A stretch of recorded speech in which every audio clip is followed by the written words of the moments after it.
All right. So, hello. Today I'm hosting an interview with a very cool guest, the player who no damage ran every main Assassin's Creed game, finishing each without taking any instances of avoidable damage. It's an impressive achievement, and it's really interesting to take a look at. His links will be in the description, and you should check him out. Give him some love. They're some of the best playthroughs of Assassin's Creed you can watch right now. I'm LeoKRogue. I have a background in Assassin's Creed and stealth games. I have some experience with challenge runs myself, but all of mine are segmented and use loads, whereas yours are all a straight shot all the way through. So, Hayate, do you mind actually saying your full username for me once so I can make sure I'm saying it right? Yeah, man. No, you nailed it. So it's Hayete, and appreciate the kind words. It's good to talk to you. Thank you. Yeah, and feel free to say some things about yourself before we start. I mean, I, not a whole lot to tell. I like challenge running games. I got into it basically when COVID started. Did some streaming and kind of garnered a community around Jedi Fallen Order when I was challenge running that game, and then as COVID started to come down and I had to go back to the office, I had to stop streaming and decided to tackle the Assassin's Creed series because it was something I had wanted to do for a while. So um, that's kind of how we got here, I guess. Awesome. Yeah, and Jedi Fallen Order is a great game. Yeah, no, it's very good, and they announced the sequel yesterday. So They did. I saw that. Survivor. yeah, that's exciting. Yeah, I saw your tweet too. You were like, Jedi Survivor, no damage run 2023. Like, Well, I saw that their announcement, they had all this, cool verbiage, and then at the very end, they had dash coming 2023, yeah. and I was like, no damage run coming in 2023, so I just decided to tweet it. Awesome. So the way I've structured this is we'll go through general questions about challenge running, Assassin's Creed, and gaming, and then we'll move to questions about specific games. So does that sound all right? Yeah, yeah, whatever you want to talk about, man. So some of these are answered in your posts or videos, but I'll ask them for the people listening who haven't read or watched those yet, although they really should. So first one, how did you start challenge running? Like why did you want to get into it? Yeah, so kind of how I alluded to a few minutes ago, it started with Fallen Order. Like I said, I was at home working full time from home, and that gave me a lot more opportunity to have Twitch on in the background and things like that. Mhm. And I stumbled across a guy who was trying to route and complete Fallen Order no damage. He's the only person doing it. Oh. And I was, I'm a big Star Wars fan, so I was watching him do it, and I was like, "Man, that looks really fun. I, uh, I think I could do that." So, it just kind of grew out of that. I'm an engineer in real life, so I very much like tearing things apart. How do they work at the fundamental foundational level? Right. And that's kind of how challenge running is. You have to really tear these games apart and understand the mechanics and kind of how things are coded and enemy AIs and things like that. Yeah. So it just it really spoke to me, and I started it, and ended up doing quite a few games over the last 2 years without damage. So that's kind of where it all started from. I've noticed. Yeah, you have quite the portfolio now.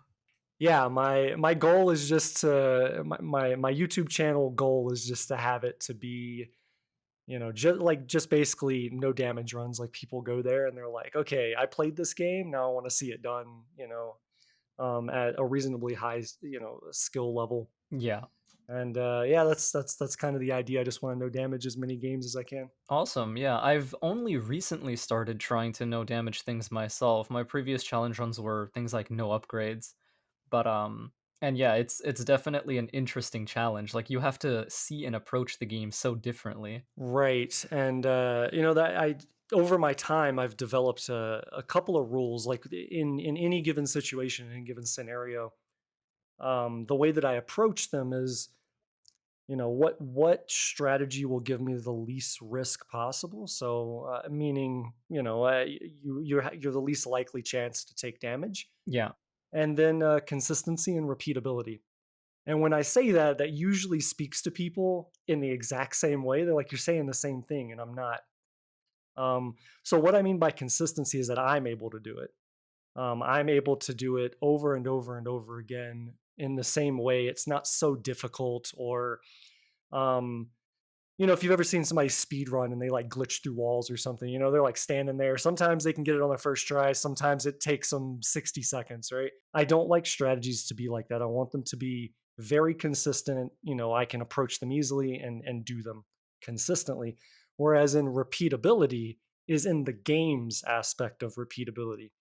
With the Assassin's Creed series, it's not as bad as a lot of other games, but there is still what in the community and most of the gaming community as a whole calls RNG, right? Yes. Where you have things happen randomly. Sometimes they're not so random, but they can be random. So I want to create strategies that try and not have that be as much of a factor as possible. Like, there are some areas where there's nothing you can do about it. It's just going to be RNG. But if I can help it, I don't want those areas to impact my strategy, which is the repeatability portion of my rule set. So I kind of go by those three rules, and that's how I approach pretty much any challenge run. Right, right. Pretty cool. I kind of do it a similar way, like what you mentioned about you want to incur the least amount of risk and you want to be able to consistently and repeatably, run these strats. And in situations with RNG, like I imagine typically you would want to avoid those situations outright. Like you just don't put yourself in that position if you don't have to. Exactly. And the one that I like giving an example to for, obviously this talk is aimed towards people that have played these games and they love these games. Mhm. So I'm going to assume that most people have played Assassin's Creed Brotherhood. Yes, I should hope so. um, that the end, like basically the end of that game, The apple of there's Eden. several sections, yeah, where you're running around with the apple of Eden and you can't defend. You can kind of parkour, but not to the fullest extent. Yeah. So it ties your hands behind your back, when you're trying to take no damage. Granted, the apple does damage, but that's allowable because it's developer intended, right? You have to use it. Yeah. Um, but for example, when you're kind of in the courtyard, right? Mhm. I can't remember what section it is, but you run up this, you kind of run up the hill, you go to the courtyard. There's like a small cutscene, and then you've got the apple, and there's just enemies all around you. And there are guys with crossbows that are shooting at you. Normally, there's something you could do about that.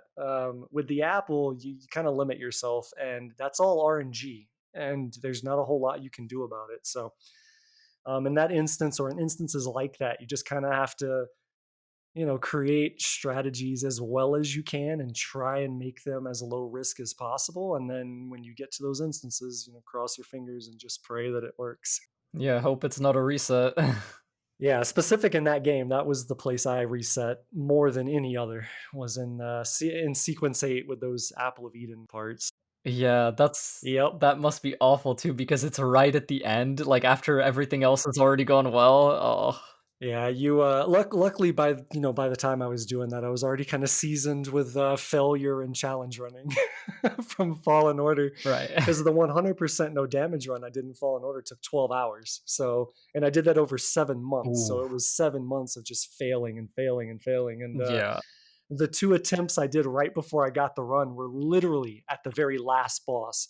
So it was like 11 plus hours in, right? So, failing 4 hours into Brotherhood was, I mean, it's always hurtful, but it didn't necessarily catch me off guard or like screw my mental state about it. Right. At this point, like, it was something that you had encountered before. Exactly. Yeah. The experience. And I tell people that when you want to challenge, and I'm sure you can relate, Mhm. when you want to challenge run things, especially when you're doing no damage or no hit or something like that, you need to be okay understanding that you're going to fail 99% of the time in the hobby you decided to do. So, Yes. Yeah, and that's actually a question we're going to circle back to in a bit. But in terms of, Assassin's Creed, how did you get into Assassin's Creed? Like what was the first game in the series that you played? What brought your attention to it? What made you want to play it? yeah, so I'm probably older than most of your audience. I'm 35, and so I've been around for all the games as they released, Me too. and I was able to play them as they released, with few exceptions. Basically, Rogue through Syndicate, I wasn't able to because I'm a prior U.S. military and I was overseas for the military during that time. But Oh, I see. um, every other game I played when it released, and I've always had like a love for these games. I really like stealth-based games, that kind of Same. I think started from, PlayStation 1, Metal Metal Gear Gear Solid, Solid, yep. and Siphon Filter, and Splinter Cell, and Oh, you know Siphon Filter. oh yeah, like all those old school stealth games. So I've always had like an affinity for stealth games. Dude, we are gonna get along. Yeah.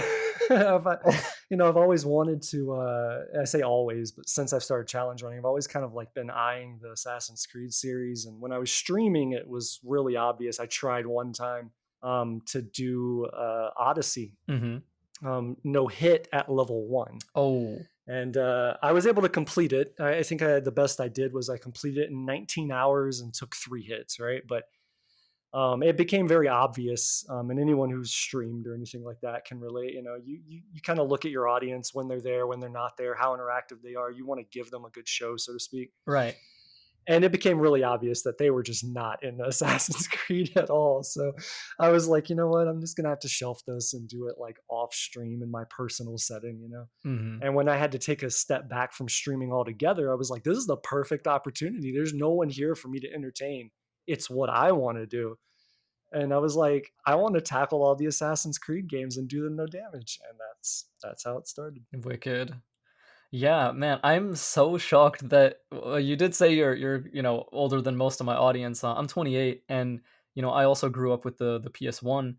I'm so surprised anytime someone even mentions Siphon Filter at all, Yeah. because Siphon Filter 2 was like one of the first games I ever had. I actually played that before Metal Gear Solid 1. Nice. Yeah.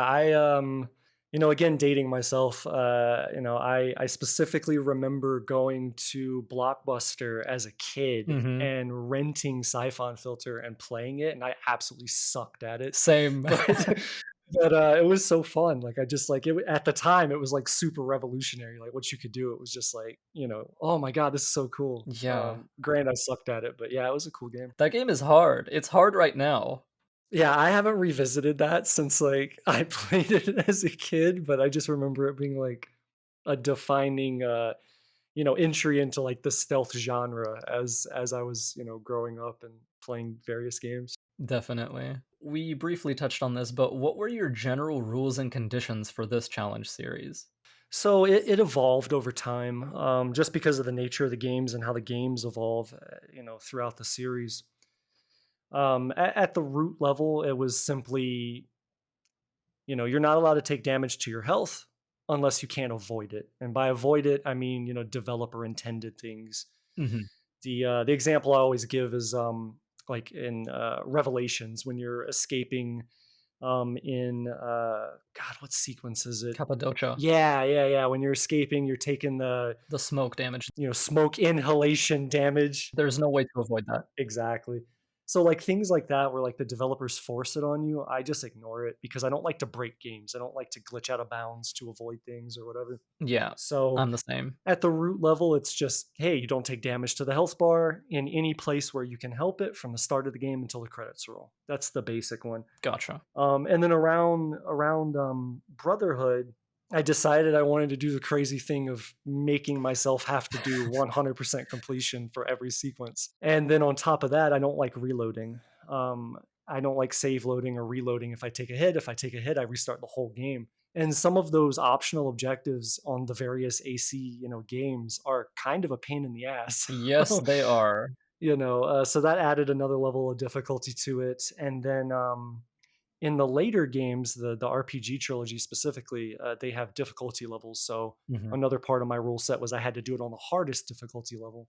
And aside from that, it's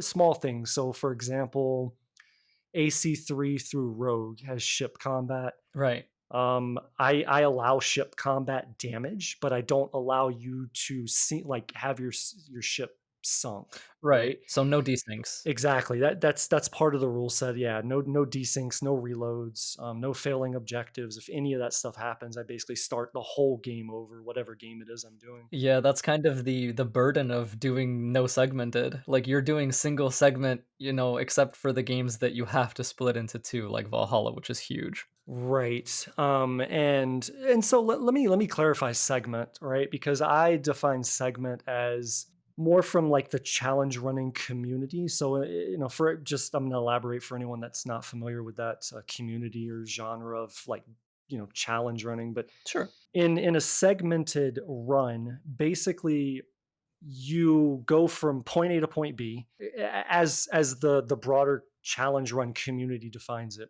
And if you're allowed to save load, then you'll go through it and whatever that distance is from point A to point B. If you take damage, you just start over at point A and then you go again and you keep doing it until you don't take damage, right? Yes. And then you go into the next segment. So I'll say part B to C, right? And you keep doing it. And if you take damage, you reload at part B. You don't do what I do and reload at part A at the very beginning. Yeah. So that's kind of how the segmented runs work. My runs, while I do reset them if I take damage, I don't do them in one sitting. So for example, I didn't sit for 17 and a half hours without doing anything else for Valhalla.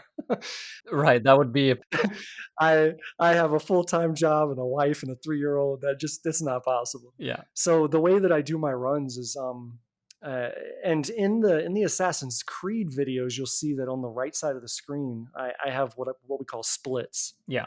So I go through splits and I'll have a stopping point somewhere. Basically the same thing I did when I was live streaming my no damage runs. Again, I'm not sitting there for hours and hours and hours. I would go about 3, 4 hours and then I would stop. And then the next day I stream, we come back and we start where I left off. Mhm.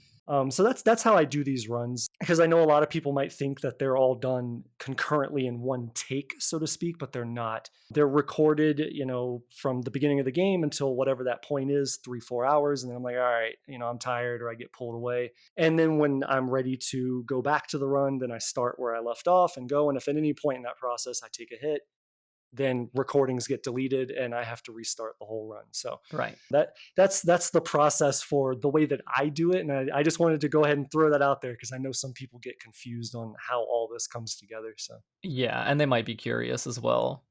All right. So you only do the main story and avoid doing side content unless necessary, right? So one example is that in your Unity run, you had to gear Arno up before you could really do anything meaningful. But in most of your other gameplay, right.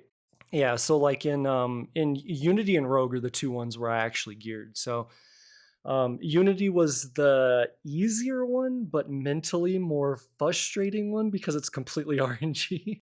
So yeah, which painting it is. yeah, and there's only one place you can go. And like I said, normally I don't like having reloads in my runs, but I made it allowable for Unity for gearing one because there's nobody for you to fight. And I made the rule that if I did get engaged, like if I just messed something up and got pulled into combat, I couldn't just reload out of it to be safe. I had to then deal with it. So that was kind of like my concession, and my compromise. Right. But yeah, for Unity, the process was easy. The mental part sucked because it was like, you go get the painting and you get two of them back to back, and then you wouldn't see another one for 15 minutes, Yeah. and it was terrible. But with Rogue, it was very simple. Rogue was more risky because I had to fight the same enemies over and over and over and over again. So from a variable standpoint, you're introducing more risk because it's more opportunity to get hit. But the gearing part was easy. I would do the same thing over and over again. There was no RNG to it. I would get my money and reload it, and I just kept doing that to, gear up the ship and everything. Nice. So how long did all of this take? Like the whole, Assassin's Creed series from start to finish to no damaging all of them that currently exist, the mainline titles. Yeah, so if you take into consideration, well, let me just say what I said, right? So when I got this done, I said it took 9 months and roughly 1,000 hours. Mhm. That's not exactly true. I just wanted to kind of focus on the bulk of the activity. Right.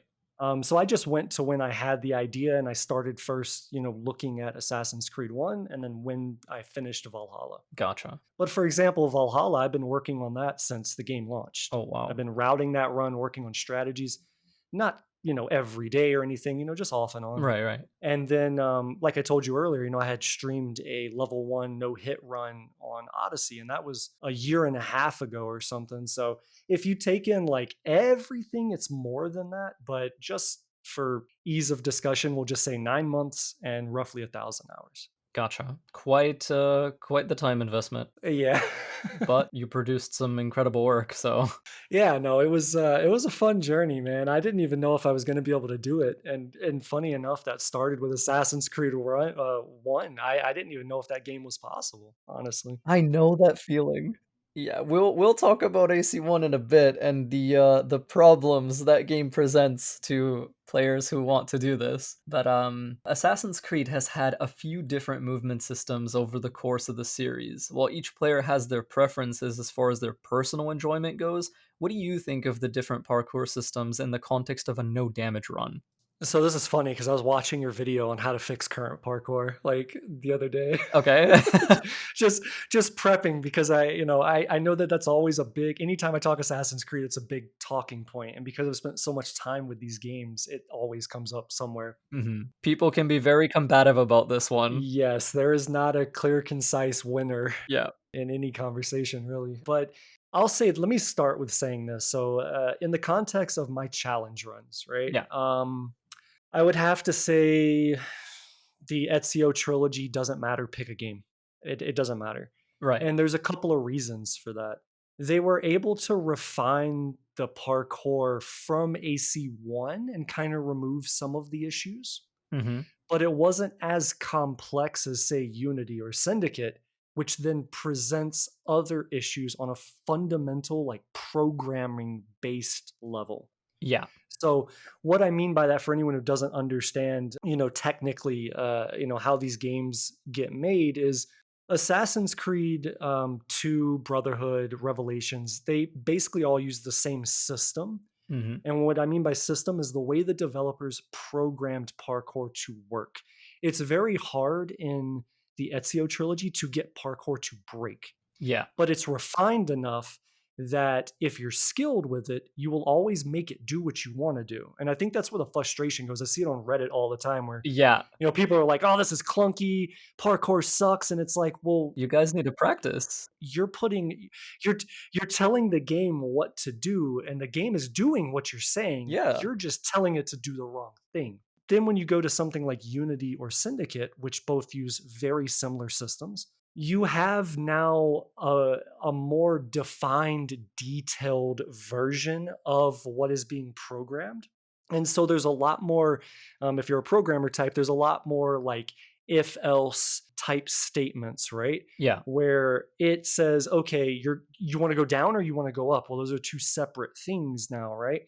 So it gives the system more chance to break. And that was one of my feedbacks in my write-ups that I did on Unity. Was I know that a lot of people have issues with Unity, a lot of bugs and a lot of, things that happen. I didn't really experience that, but the one I did the most experience was parkour breaking. You want to go under something or you want to go down something, and it will just stop working. Yes. Whereas in the Ezio trilogy, you didn't have that. And the reason for that is complexity, right? Mhm. That's why, like, a lot of games nowadays get released with a lot of bugs. And why Super Mario Brothers didn't, because it's not as complex, right? Yeah. So, so that's my answer to your thing, but I want to throw this out there because I see this a lot and I'm a big advocate for this. Okay. The RPG trilogy gets so much hate as it relates to parkour. It does. And what I want to say this on the record. Okay. There is not a lot to parkour on in those games. There's not like a lot of built up city and a lot of, when you think of like the Ezio trilogy. Like urbanization. Exactly. In those periods, there wasn't a whole lot of that. Like in actual history, right? Yeah. There wasn't a whole lot of that. People were more segregated to small villages. There wasn't like a whole lot of like 3-story buildings that were, 2,000 square feet or whatever. So there's not a whole lot to parkour in those games because it doesn't make sense. What would you parkour on? And anytime I have the conversation on Assassin's Creed parkour, I feel like I need to say that because I don't think a lot of people think that way They don't. when they approach the conversation. No, yeah, like the level design absolutely informs mechanical design and vice versa, which is something that yeah, like people just don't consider. And the people that do tend to say, well then you just shouldn't have said it in that time period, which I also disagree with because that removes a lot of options and a lot of choice. It just completely like carves off the potential for certain settings that could be really cool. Yeah, and I think a lot of the feedback I've seen on the RPG trilogy of, hate or disdain for it is, it's not about assassins and Templars and all this, and I'm like, it's not. It's many, many, many years before that conflict. That's obvious.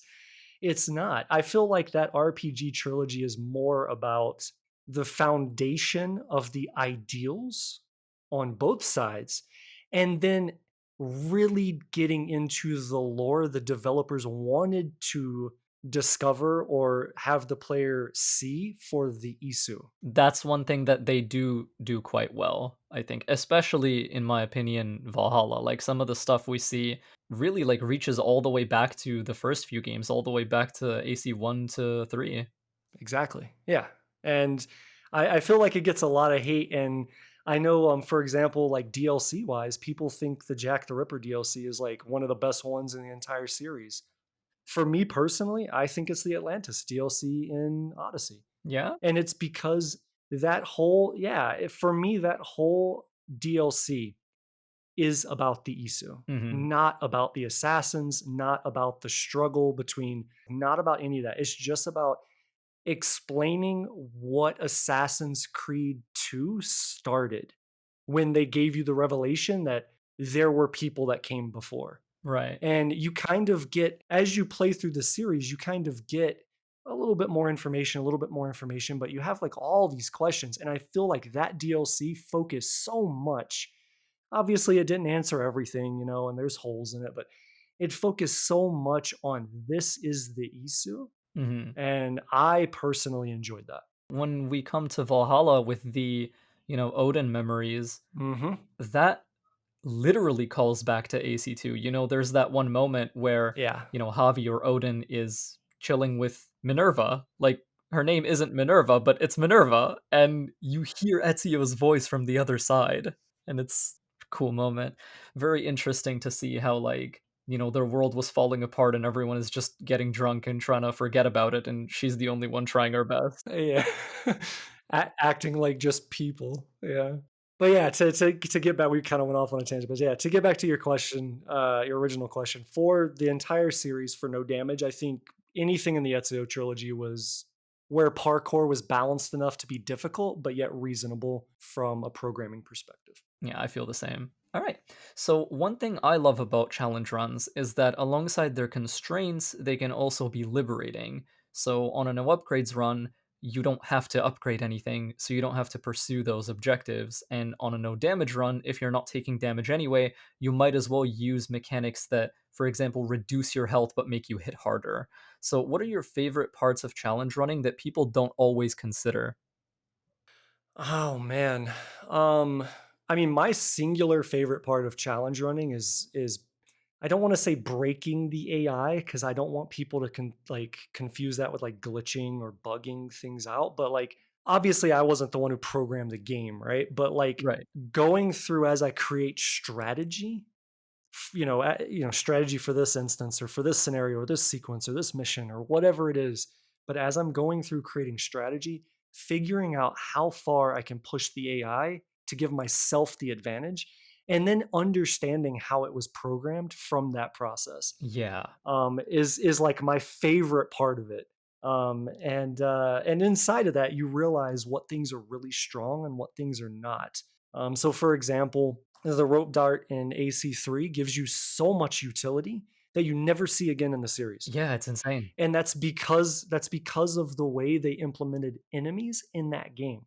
Whereas you have the rope dart again in Black Flag, and you can't use it at all to the same extent that you use it in AC3. And plus you get it at the very end of the game anyway. Right. so, Yeah.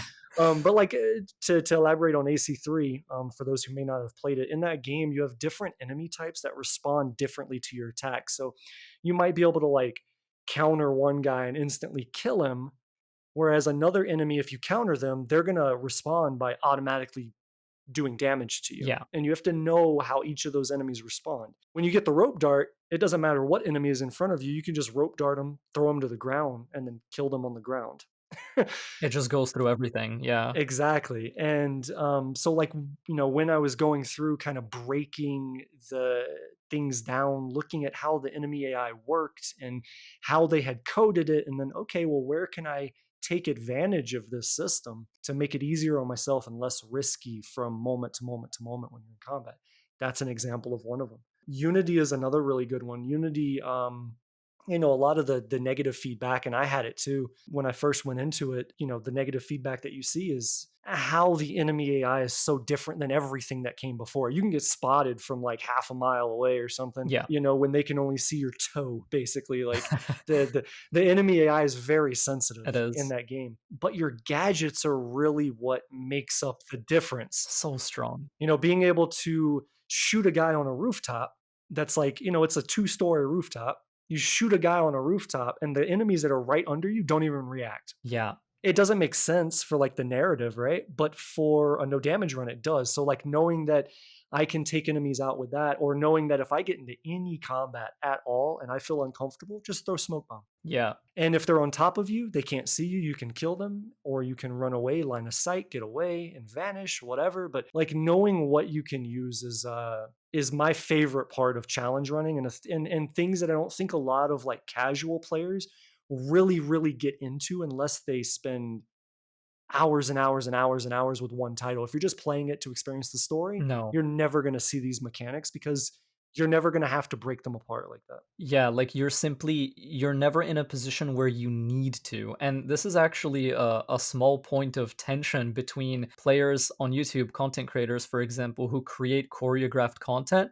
versus players who simply play for enjoyment. A lot of players will be like, this game is fine. Like, why are you complaining about this? But in reality, if you're the kind of player who tries to push these systems to their limit, you're going to know all the points at which they break and screw you over. And it's going to feel bad. And that's something that you just don't run into unless you're putting yourself in those positions. Yeah, and I think unless you speedrun or you challenge run, you're probably never going to push those limits like ever in a game. Yeah. Even if you play, for 300 hours or something. Yeah, because in those kind of situations, you don't even like mentally notice it. Like if you take damage, it's whatever. Right. The only times you would is when you're in a section that kills you repeatedly or desyncs you for getting detected repeatedly, for example. Right. And that's part of the process is when you take damage, right? You need to evaluate what the hell just happened. Yeah. And, then or at least I, you kind of look at it and you say, okay, from my experience, is this a one off? Is this something I've never seen, that might happen once every 100 runs? Or is this something I need to be worried about that's unacceptable and I can't go 4 hours into a run and then have this happen? I need to think of another strategy.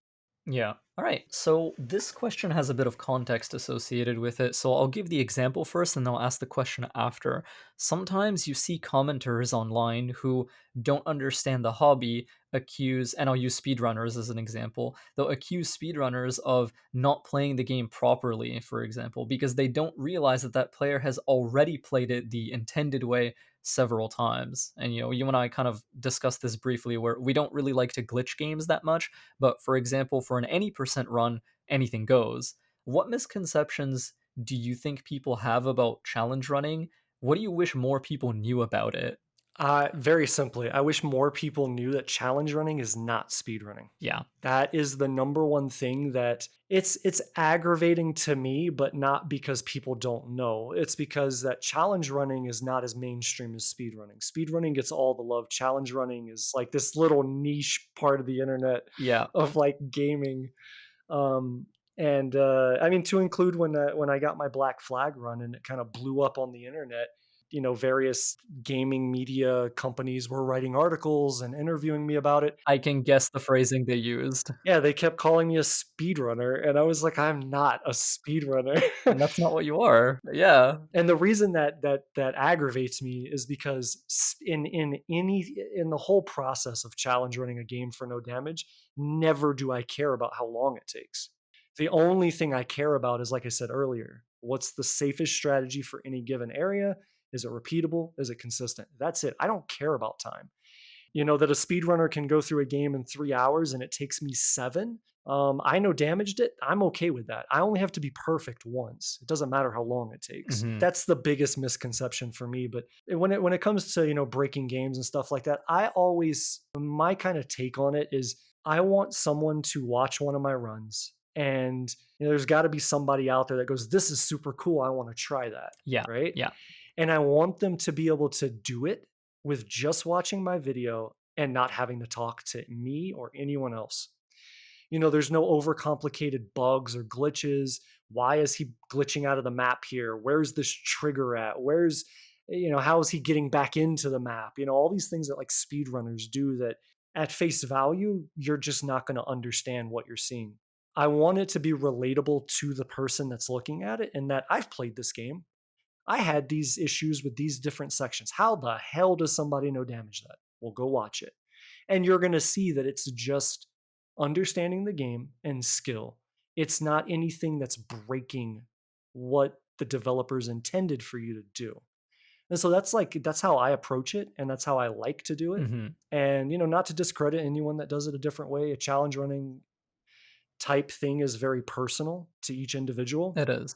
So whatever you're doing, you're the one making the rules. So do what you want. But for me, that's kind of my point of view on it. I want it to be very relatable and reachable, attainable for anyone that might want to try it. I have the exact same approach with my content. Like, I want people to be able to see what I do. I used to make choreographed stealth videos where, I would do HUDless like stealth wipeouts. And I also made mechanics guides for various games. Like, these are how things work. These are the easiest ways to use these options.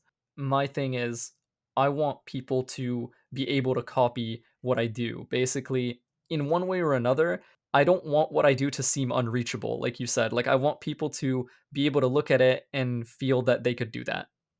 Exactly. And part of the process that I use, to now praise speedrunning, because I feel like I kind of punched it a little Oh, bit, no, it's fine.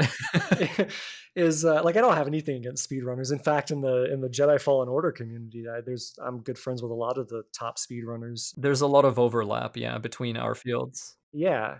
And that's what I was going to speak to is the overlap. These games have been out. The earliest ones 2007, 2008, keep going on from there, right? So Mhm. people have had a lot more time to rip them apart and really come up with really cool ways of approaching any given area of these games. And so my process was not to do this from the ground up. I didn't reinvent the wheel here. On all of these runs, I basically went, looked at the top speedrunners for the given title. What are they doing? And then take that and look at that from a no damage standpoint and say, is this the lowest variable risk for strategy? Is it repeatable? Is it consistent? And where it was, I used their strategies. Most of the time, I'd say 85+% of the time, it wasn't. Some pieces I would be able to use, and then I'd have to kind of adapt them, or the entire strategy wouldn't be usable because it's like, oh, just run through all these people. If you get hit, then so be it. And obviously, I can't do that, right? So Yeah. there is quite a bit of overlap. There's just a difference in approach, but speed running techniques do work, and the one that I praise every time I talk about these no damage runs is Black Flag. At the very end of Black Flag, in sequence 12, when you have to board the Royal Fortune, you start that sequence off with it kind of running away from you, and then you get into open water, and there's all these ships, and you have to basically damage it down enough so you can board it, and then you board it and you assassinate Bartholomew. That whole process is the strategy that I used in my run is 100% from the speedrunning community. I didn't change a single thing. Now I had to like kind of break it apart and figure out how they were doing it, because obviously that wasn't evident when you look at it. But I used that whole strategy, and had I not decided to use that strategy, my 9 hour no damage run would have easily been like 11 hours or 12 hours, because I would have had to gear up the Jackdaw so much more so that I wouldn't die and desync in that section. And because I was able to use that speedrunning strategy, basically as they enter open water, they're one hit. And then right when the trigger happens where the game says, okay, now you have to fight, they're one hit, you shoot them one time and then you board them. Nice. And yeah, so strategy creation is a very funny thing, but the speedrunning community has some really cool stuff that you can see in my runs. Definitely. Like, their targets are different from challenge run targets, but to an extent, speedrunners are also concerned with consistency. Provided they're not just shrugging off damage, you can definitely take a lot from them. A lot of game strategy nowadays is crowdsourced, is, a community effort. I think it's really important for people to consider that we're kind of doing these things together. Like nobody is really alone. Right. I mean, so for example, all of the RPG trilogy, I didn't use speedrunning anything for that.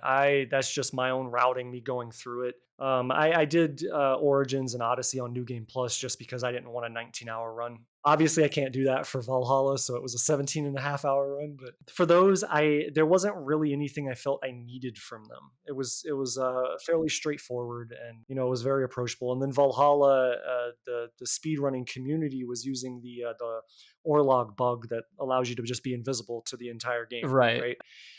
Which obviously I can't do Yeah, that. that would kind um, of defeat the purpose of no damage. exactly, yeah, because no one sees you. How are you going to take damage unless you run over fire or something? Yeah, So yeah, that obviously wasn't usable. So in the RPG trilogy, I really didn't.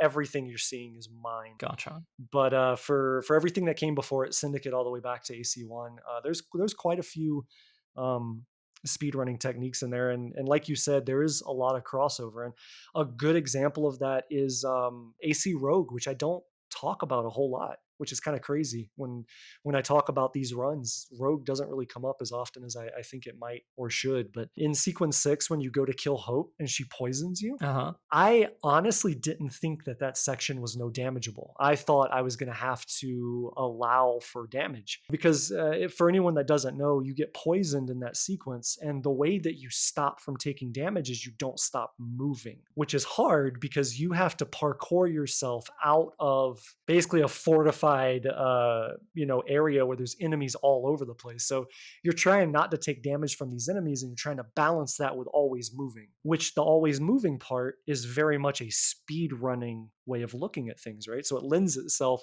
immediately to speed running. So in watching what the speedrunners do, there wasn't a single speedrunner that I saw not take damage there, and I didn't think it was possible until I started to really understand that mechanic and slowed it down, which seems completely counterintuitive because you have to keep moving. But you'll see if you go and watch my Rogue run at that section, as soon as I come out, I parkour up to this rooftop, and there's an enemy that is complete RNG. He's just, going in a pattern, patrolling around this rooftop. And if he sees you, he has the chance of doing damage to you, and there's nothing you can do about it. So you can't let him see you. But then what if you get to that point and he's just in bad RNG rotating and you have to stop? Well, then you're going to take damage from the mechanic, right? Right. So that was what I was dealing with at the beginning. And so what I ended up doing was at that point where I'm looking to jump over to where he is patrolling, I just kind of do this like sprint left, sprint right, sprint left, sprint right. It's almost like football drills, Right.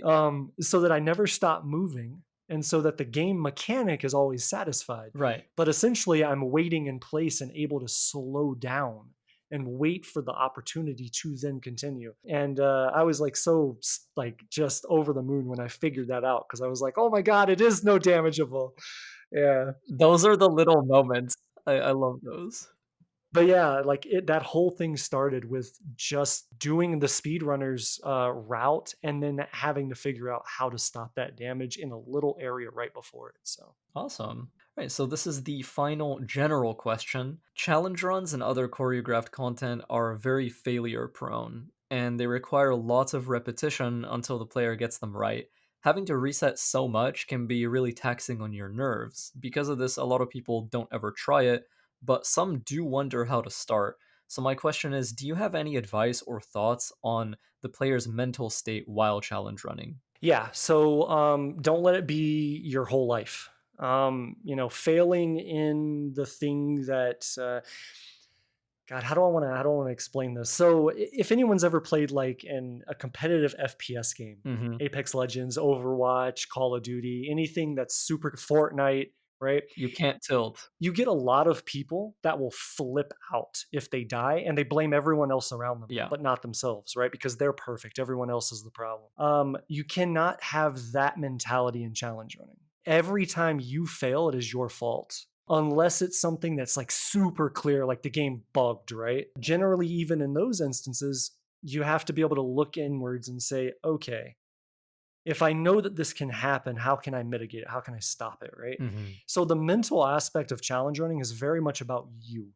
And that's what kind of to harken back to what I said earlier. You have to be okay with failing 99.99% of the time because you will. And if you're not comfortable failing, if your life outside of that hobby is very hard, if you have anxiety issues, if you have, insecurities about yourself as a person, if you're not really comfortable with your life outside of this, it can be very hard. And the only reason I bring that up is because I know I have friends that are that, where they have a hard time in life. So then when they're doing this, The stakes are high, yeah. they fail, they get mad, they hit a table, they're like, God, I effing suck, blah, blah, blah. They're really hard on themselves, and you can't do that. Yeah. Like, if you have that mental state, I wouldn't suggest this being your hobby because it'll probably make it worse. But if you really like, kind of breaking things down and really reverse engineering games in such a way, Yeah. then I think this is a very good hobby. And the way that I would suggest getting into it is just start by trying to do a no death run. If you want to know damage games, start by just trying not to die. Yeah, I would recommend that too. In that, you'll advance your skills, your understanding of the game, its mechanics, etc. And then when you say, okay, I want to try no damaging the game, do it in blocks. Don't do it like where you play the game from start to finish, unless it's like a 45-minute game or something. For Assassin's Creed, these are hours and hours and hours. So, what I would suggest is say, okay, I'm going to go from the start of the game until this point, whatever that point is, right? It could be an hour, it could be 2 hours or whatever, but just say, I'm going to go from here to here and I'm going to work on creating strategies or learning how to no damage this section. And you keep doing it until you can be consistent at it. And say 75% or greater of the time, you get through it without damage. Nice. Yeah, I would say the same. Yeah. So yeah, I think that approach is better where you kind of work on it in chapters almost instead of just trying to tackle the whole thing and being overwhelmed and having to remember, like 6 hours of strategy or whatever. Yeah, the first no damage run I ever did was Prince of Persia: The Sands of Time, no upgrades, no damage. And that one is segmented. I basically save almost every time there's a sand pillar. And the reason I did it segmented is because I had never done any kind of no damage run before, and I wanted to kind of just clear each section on its own without having to do a full reset. Obviously, it's less impressive than a single segment, but it works for me, and it allowed me to speak about the game and discuss different areas and whatnot, which is really what I wanted to do. Right now, I'm actually editing and doing commentary for a no damage run of Prince of Persia: The Two Thrones, and it's also segmented. So yeah, it's a great way to start. Yeah, I want to go back and touch on what you said there with like segmented and like oh, it's not as impressive, like it's really about you, right? These things are about you because at the end of the day, who cares that Hayete did Assassin's Creed whatever without taking damage? Who cares, right? I mean, I think it's pretty cool, but okay. Well, so what I'm trying to get at is, your community, the people that are supporting you, Mhm. those are the ones that care. That's true, yeah. Outside of that, nobody cares, right? So you can do whatever you want. I really hope this doesn't get back to Hobbs because I'm not trying to say anything bad. But if you follow Dark Souls, you might know the Happy Hobby streams on Twitch. Really, really talented, no hit, no damage, etc. runner, right? He did a no hit run in Jedi Fallen Order months and months and months ago, and he completed it. And he has thousands of people that watch him, 3, 4, 5, 6,000 people on Twitch that watch any given day, right? And those of us that are also in the challenge community for Fallen Order were watching his run. We saw his run and we were like, oh man, he didn't actually no hit it, Oh, because he got pushed by Gorgara or he got pushed by Malikos or something like that. But he didn't know that strategies existed to avoid that. And it doesn't matter because his rule set, for his rules, he said that is allowable. And so is it going to matter that other people say, no, no, no, no, no, that's not right? Because is he going to care? It's his rules, right? So, like, I'm using that as an example to basically emphasize if you want to challenge run, it's your rules. Do what you want. And as long as you feel accomplished in it, then that's great. Someone else out there will look at it and be like, that's super cool. And they'll be into what you did. You don't have to, necessarily just follow everyone else's rules. I guess there's no right way or wrong way, I guess is what I'm trying to say. Yeah, like there are common things, but they're only common because they happen to be understandable and easy to grasp and whatnot. But it's funny that like you bring up a good point. There's a cute little meme or a cute little webcomic somebody drew one time where it's like game developers sitting in a room at their workplace or whatever, and they're like, oh, somebody beat our game without any upgrades. And then the next panel is blank, and the next one after is, why would anyone do that? Yeah. Like it's by its very nature, what we do is kind of one of those things where, a lot of people are just like, what's the point of this? So yeah, you're right. Yeah, in fact, I got on Twitter when this all was announced. I think it was the Kotaku article, I think is where it was, but somebody had posted that like super famous meme of oh my god, I'm drawing a blank on his name right now, dude. He plays Deadpool. Why am I drawing a blank on his name? Uh Ryan Ryan Reynolds? Reynolds, yes. So Ryan Reynolds, that like famous meme where he's like in his like surgeon get up and he's like, "But why?" Right? uh, they posted that, and so I like just replied to it with this meme from I can't remember the new show or whatever, but Christopher Lloyd, the guy who played Doc Brown in Back to the Future, he's like, "Why not?" It's like it doesn't matter, dude. Why not?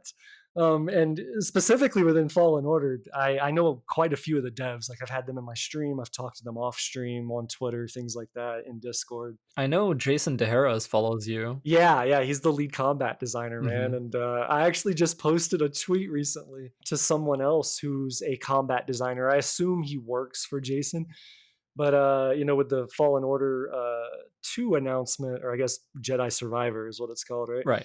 But he was like, "Oh man, this is super cool, this, that, and the other."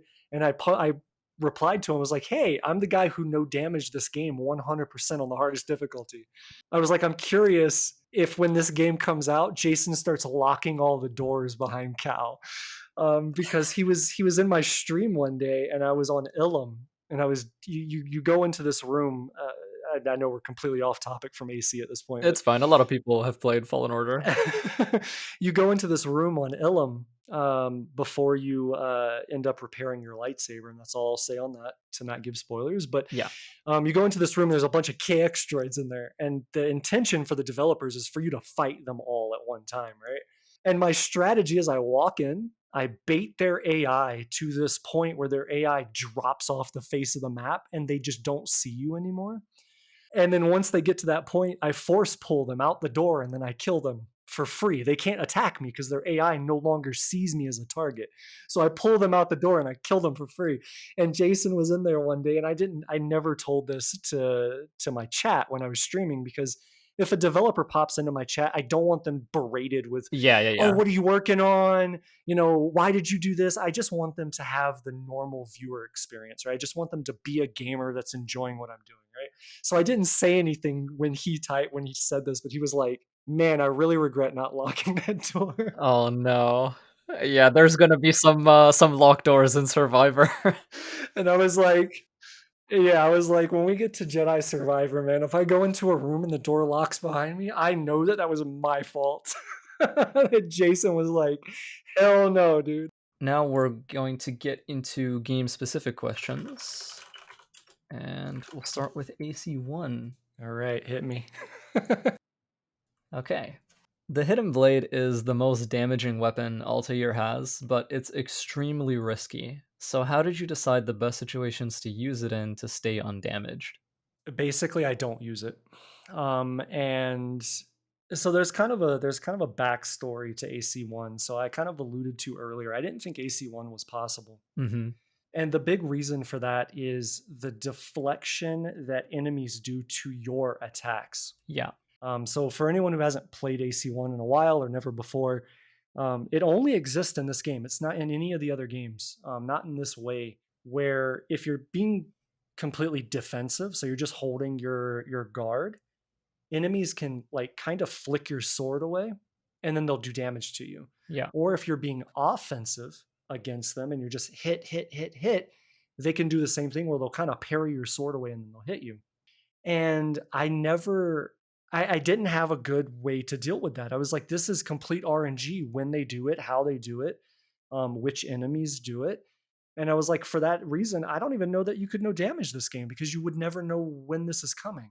And I reached out on Reddit and I asked on Reddit, like, hey, this is my problem. Do you, because I hadn't played the game since when it released at that point. When I was like looking at it for no damage, I hadn't played it since it released. Hmm. So, all of my muscle memory experience and all that was in the last, one or two playthroughs that I had done of it just for refamiliarization. So I was like, let me just reach out to Reddit and, there's going to be people that are more knowledgeable than me that'll have an answer. And no one really had an answer except for, hey, there's this, and forgive me, you probably know what the technique is called. I don't remember, but there's a technique where enemies will move. They'll look away. They'll kind of drop their arms. They'll, whatever. Shock and awe combat. Exactly, right? So, when an enemy does that, when they break off of you to do any other action, you can assassinate them instantly, right? And so Reddit was like, hey, try out this technique. Maybe you can chain it from enemy to enemy to enemy to enemy. And obviously, that whole thing is surrounded with your primary weapon being the hidden blade. Which leaves you defenseless. Right. So I tried it and I quickly realized that was not within the bounds of consistency or repeatability, because to be consistent with it, there's a tiny delay when you go to switch weapons, and if you do it in the wrong way then you're just going to get hit. Yeah. And then from the repeatability standpoint, you never know which enemy's going to do it. It's always not going to be, guy standing in front of me, then guy to his right, and then guy to my left. Like, it's never going to be like that, right? Or he might be too far away from you. You can't reach him in time. Exactly, right? So I quickly realized that was not doable. And then I just, in a fit of frustration, it happened to me where it was in sequence or memory block 6 when you're doing the funeral ambush in Acker. Right. And I don't want to spoil the story about who it is, Yeah, yeah. but this woman, she deflected my sword away and she went to hit me, and I was like, God, you know, expletive.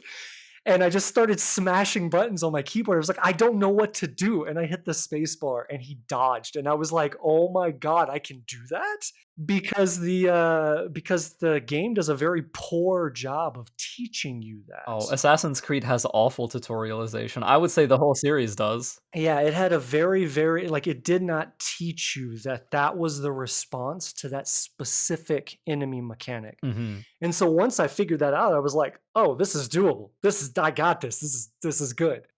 Again, I know I'm off on a tangent from your original question on the hidden blade, but basically, once I figured that out, I never touched the hidden blade unless I'm like assassinating somebody that's unaware that I'm there. Yeah. I think there's a one time that I used the shock and awe. I can't remember if it was like in a run that failed or if it was in the actual one that's on YouTube, but oh God, what memory block is it? You'll remember, Leo. It's the one where you have to go and assassinate, whoever he is. I forget his name, but he's got like one of your assassins on stage. Well, Majd Din in Jerusalem. Yeah, so they're all lined up, right? And when I did that, my strategy got messed I up, saw. and so I was just like playing off the cuff, right? And I want to say I shock and awed You somebody. did. I think you actually, in fact, killed the target because he Okay, was in the animation where he gives commands to his men, and in that animation, you can okay, hit and blade him, and that's what you did right. in your uploaded run. Well, then there you go. Yeah, and I think I did that. If I remember correctly, I was just like, look, the way to reduce risk of getting hit here is to get this guy dead. So I just fucking went for it, Yup. and it worked. Perfect. But yeah, the strategy got messed up there. It completely got messed. I don't remember why it got messed up, but it got messed up, and I was just like playing off the cuff. It was such a beautiful moment because, like, I saw you, climb onto the stage and everyone started attacking you, and I was like, "Oh no, how is he gonna get out of this?" And then I saw the target taunt, and then I was like, "It's over. This guy's gone." Like, Yeah, the actual strategy was I was supposed to be able to get on stage without anyone seeing me, and it had worked every time in practice. I would just like kind of weave through and get, towards the front of the crowd, and then I would just like sprint. And there's two guys that are kind of like at your 10 o'clock and 2 o'clock, and I would just sprint through them. And every time I made it through them with no problem, got up on the stage and assassinated him instantly. And then I would run up the ladder on the right side and get the hell out, Yeah, man. it's a free escape. And that time it just got so screwed up and I was just panicking. I was like, I don't know what to do. I don't know what to do. I don't know what to do. And then I saw him do it and I was like, I'm just going to go for it. It's crazy because, like, you got unlucky and then you got lucky within the space of, like, less than a minute, like Yeah. Yeah. Sometimes that's how it goes though. yeah. So my next question for AC1 is, you stay on ground level a lot, stabbing guards to lure out sentries, which is very efficient instead of climbing, for example. My question is, do you also do that to avoid detection from enemies at different elevations so they don't shoot you or throw rocks at you? Because if you're at a different height and enemies see you, they can throw projectiles at you. Right. So no, I only really like in that game, it's very one dimensional if you approach it the way that I approached it with the strategies I used, right? Basically all the strategies I had, you wouldn't be detected. And if you were detected, it was like a scripted detection, right? You just assassinated, now the whole city's looking for you or something like that. Right. Essentially, no. But the reason I stayed at ground level most of the time was because it gave me options on stealth, right? You can't really blend if you're on a rooftop. Yeah. Whereas, like, if you're on the ground, you have options to blend. You can sit on a bench. You have other options, which just increases the probability of if something goes wrong, you being able to get out of it. Right. You're leveraging the social stealth mechanics. Right. Yeah. So that was the main reason, but really, enemies on rooftops weren't an issue most of the time. At least not once you get your blade, like your daggers back that you can like throw. Right? Like before you have your like throwing knives, then yeah, it's a problem because you really can't deal with them unless you're right up on top of them. Okay, and that's also why you kill archers before anyone else, right? Because in a no damage run, even chip damage is an instant fail. So anything that can touch you at distance is very threatening. Yes, especially if you know that you're gonna need to exist in that area or you know you're gonna have to go through that area to, like, escape, for example. I can't remember where it was, but there was some place where I killed basically all the archers that were on the high ground because I knew I was gonna escape through that area, where my strategy was to lead them to a rooftop so I could kill them one at a time, with dagger throws and then, or with, like, knife throws. But that whole area is meant to have archers around it. So I want to say I went and killed them. And if I'm misremembering, then it's some other area where I went through and killed all the archers before I did whatever I was supposed to do. I do remember yeah, I do remember that you do that on the funeral where you climb up to a building and then they all kind of go through the bottleneck of where they have to climb up and you just pelt them with knives. Yeah, and honestly, and a lot of people won't get this unless you try that strategy, you won't really know, but what happened there was like the perfect storm. Like that is as good as it will ever get. Usually it doesn't happen like that. Usually because what happened in the run for those who haven't watched it is I just get one at a time. Yeah. Just one, then one, then one. What would normally happen is one would come up, I would get them, another one would come up and I would get them, and then as the next one's coming, somebody would climb up from like my left or two people would make it up, and at that point you want to go ahead and swap over to your sword and just be holding guard in case you get that parry mechanic that we discussed earlier, right? Yeah. So that was the perfect storm. I remember when that happened. Like when that happened, I was like, "Oh my god, Hayate, this has to be the run because I want that to be in this freaking video, dude." Like, because it was so beautiful. It was so perfect. And it was glorious. I am so happy that made it in. I love it. I love that moment. I was like, "Man, he had to be super grateful when that happened." Like Yeah, because that is not that's I don't know. I would say that happened, one out of every hell, I don't know, let's say 10, 1 out of 10 times that happened in that way. Generally, that did not happen that way. It was a lot more dangerous and a lot more risky, to deal with those enemies. when you're surrounded in that game especially, and I think this is something you mentioned in your Reddit posts, Altair doesn't block damage behind him, and I think he's one of the only assassins that actually doesn't. So, Right. yeah, that Yeah. was something that gave you grief, I remember. Yeah, and there's actually, at the very end of the run, the biggest problem area in that whole game is when you go to assassinate Robert, because Yeah, Arsuf. That was my next question. Yeah, I was about to say, give me all your thoughts on the final area. yeah, so, going through the final area, you fight, like, God, I don't even know, I never counted them, but it's a lot, right? It's just waves. Yeah, Yeah. and so my primary go-to was how do I get them to die as quickly as possible, right? Which for most of it, if you've watched my run, I just throw them off of a cliff.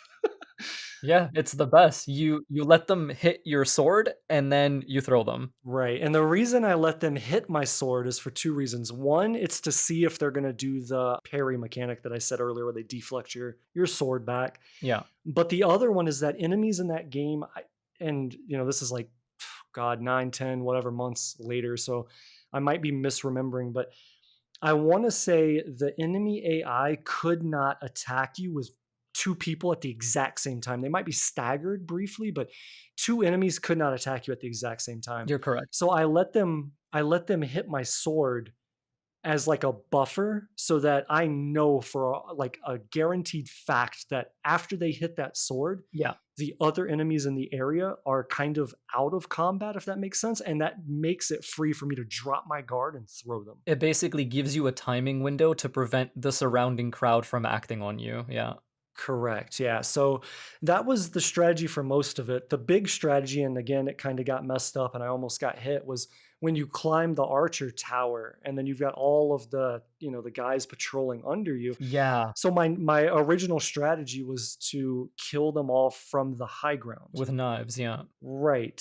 And then at some point you have to drop down to re-engage their AI, but you don't want to drop all the way to the ground, which is I think is what happened and got messed up. Mhm. Was I went to throw a dagger and the animation scooted me off the platform and I fell down and then was like panicking. Basically, you want to kill them all from the high ground. Now, I don't understand why this works, and this is something that no one will infer from the video unless you're just like really eagle-eyed and really like unless you're doing a no damage run, basically. Mhm.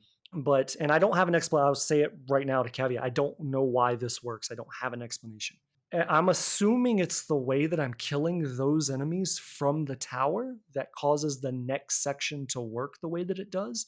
Or maybe it's just something in the way the game was programmed. But when you go into the next section where you fight Robert, Mhm. there's a cutscene or whatever, and then you're surrounded by enemies. There's a spot on the right side of the map. If you go and you look at my video, there's a spot on the right side of the map where basically I use the technique to throw them out of bounds. And when I started to do this originally, it was just a distance thing. I just wanted to get as many enemies away from me as possible so I didn't have so many people to deal with at one time. Mhm. And I was up against basically that right side because there's a ledge over there, right? Yeah. And for whatever reason, there's a spot where like the ledge meets the whatever the terrain is that's up against that ledge out of bounds, Mhm. where if you throw an enemy, they insta die. And I don't know why that works. But there was a single spot there where anytime I noticed it from failed attempts and watching the recordings back was anytime I threw an enemy and they touched whatever that spot was, they would just not get up. Huh. And so that was another reason why I was going to that area was to throw them, and maybe I hit that spot, and that's one less enemy I have to deal with. Smart. Alright. So, give me just your overall thoughts on AC1 as a game and as a no damage game. So out of the whole series, it is my least liked. And it's my least liked simply because of basically what we went over now. It's all the stuff you had to deal with, man, like Yes, exactly. Yeah, like, I don't care about the repetition, I don't care about all the normal issues people have with it. Mhm. It's just kind of the things that I had to deal with for the no damage run that, it's not on the developers, they're not developing these games so people can no damage Of them, they're course, yeah. developing the game to have fun, right? And, so these little things that I had issues with are probably things no one else cared about. Yeah, which we discussed earlier. Yeah, exactly, and that's my reason why that one's at the bottom of my list, but for story, and I think I said this in my write-up, for story, AC1 is at the top of my list. You did. Yeah, you mentioned it had the best story. Yeah, and that's just because it sets the foundation of this whole, like, universe whatever you want to call it, story. And it just focuses on assassins and Templars and leaves you with all these cool questions. And in that vein, it's the best, but for no damage, it was the worst, easily the worst. Makes sense. All right, so we're going to get into the Ezio trilogy now. We're going to talk about all three games, and then we'll wrap around to your closing thoughts on them after Revelations. Sure. So, AC2. AC1's throwing knives immediately kill enemies. Later AC games, starting with the Ezio trilogy, reduce knife damage and make later game enemies take more than one knife to kill. So, how did this change affect you? I mean, honestly, it didn't. It was more just understanding which enemies would take one, which enemies would take two. If you're fighting a boss or something, how many to throw at them. It didn't really shake things up too much. I don't want to say it was like unnoticed. I mean, obviously it's noticed, but it wasn't like anything that felt game breaking from one to two. Okay, yeah, I think they make that change in two to kind of promote use of the hidden gun, which scratches out anything you hit with it. Right. All right. So the Ezio trilogy introduces missions where you have to protect an NPC. Most of them have a ton of HP, but did this add any extra stress for you since, you can't just focus on protecting your own health bar? Not really. I think that they do a very generous job on the developer side to give them enough health that as long as you're actively participating in the event, Mhm. they're probably not going to die. I mean, one of the things I set out in the rule set for the Ezio trilogy and really everything that came after it was I didn't care about their health as long as they didn't die. I wasn't going to try and like no damage for the NPCs because that's like not possible. Yeah. But yeah, most of the time you're able to do so much in conflict so quickly, Mhm. and there's never really like so many enemies around that you can't do anything to stop them. So I don't remember it being an issue. I don't remember being concerned. Cool. One kind of annoying thing about NPC allies in the Ezio trilogy is that they can actually hit you. Like if you happen to put yourself in, not a great position if you're trying to hit the same enemy as them and your body's in the way, like their attack which is intended for an enemy can hit you instead. So was that ever annoying? Did you ever have to deal with that? I mean, I had to deal with it, but because of the way that I approach no damage runs, especially for that trilogy, it wasn't an issue because my approach is to always be defensive and patient. So I'll just hold guard, I'll wait for them to come in, and I'll counter kill them, right? So if I'm holding guard, if they go to swing, and it just happens to be near me, I'll guard it. So it was just basically sticking to the rules of always hold guard, go for patient counter kills. Don't try and be overzealous. It's not a speed run. Gotcha. Just be safe. So Cool. All right, so this one is going to be fun. AC2 introduces smoke bombs, which are, in my opinion, one of the greatest items across the series. How do you feel about smoke for both casual play and challenges? single greatest item in the series. That is the answer. Single greatest item. Yes. Yeah, I mean, every single game that had smoke bombs in it basically was my go-to for a lot of strategy. We'll get to Revelations. It wasn't so much in Revelations, but in definitely in AC2 and Brotherhood, Hmm. smoke bombs were huge. And in other games, like we spoke about earlier, Unity being one of them, smoke bomb is just amazing. Yeah, Unity particularly. Yeah, smoke bomb is amazing for so many things. Distraction, kills, stealth kills, escape, whatever. Yeah, It's a really, really good utility. I love it so much. I hope they keep putting it in more games. Yeah, I I don't like. Again, we're going off topic here. I don't like the way they implemented it in Origins. I don't think it should do damage, Yeah, that's a bit weird. and I don't think like in Valhalla that it should be on like almost like a perfect dodge, right? I don't like that kind of approach to it. I very much like the way that it was in AC2 or 3 or basically all the other games that came before those. Yeah, Valhalla introduces like smoke arrow in one of the DLCs, but you have to pay for it. That's a bit weird. Yeah, so if you want, we could talk about it now, but definitely remind me if not when we get to Valhalla. I almost considered using that and going into the DLC to get it, and then decided against it. But we can talk on that whenever you want. I'll write that down. Where were we? Right. Okay. Final question for AC2. Bonfire of the Vanities. It's one of the DLCs, but if you're playing the game on PC, I think it's mandatory. Like you have to play it. And Bonfire of the Vanities is considered by a number of players to be pretty hard. So, did you experience any specific frustrations clearing that? So you'll have to remind me. I want to say this is sequence 12 and 13, which didn't exist in the original like launch, right? Yeah, specifically 13. The one that I'm particularly thinking of is the one where you're in Florence and you have like the 9 targets to take out.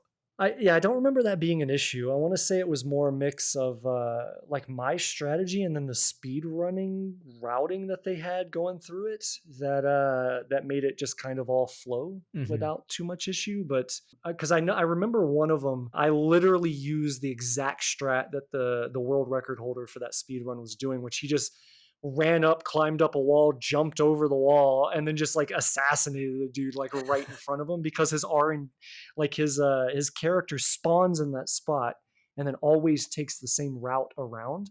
So if you're fast enough, you can always intercept him at that one spot. And the jump down doesn't do damage because it's just low enough that you don't take fall damage. Right. And so like I just jumped in, went assassinated him, jumped on the horse, and rode out. Nice. And yeah, I want to say just speed running strats coupled with my own approach didn't really make any of that too difficult. Awesome. So, AC Brotherhood. Brotherhood introduces full synchronization. You challenged yourself to full sync every game that features it while also maintaining no damage. What do you remember being the hardest full syncs in Brotherhood? So let me talk about the full sync real quick Yeah. because I had forgot that that existed. Oh no. So when I got to Brotherhood, and I don't think I've talked on my process, just kind of a quick summation of my process. So I played through a game once just for familiarity. Hmm. Then I play through it again just to see, okay, what are going to be the trouble areas? I kind of go off the beaten path to get maybe some upgrades or weapons. How does that change the flow? Would this be worth it? Things like that. And then on the third playthrough, I go through to create what I call splits, which is all that text that's on the right side of my videos. To create the splits, decide where those are going to be, where those checkpoints are going to be, and start, at foundational level looking at strategy Hmm. and trying to work out strategy for the tough areas, right?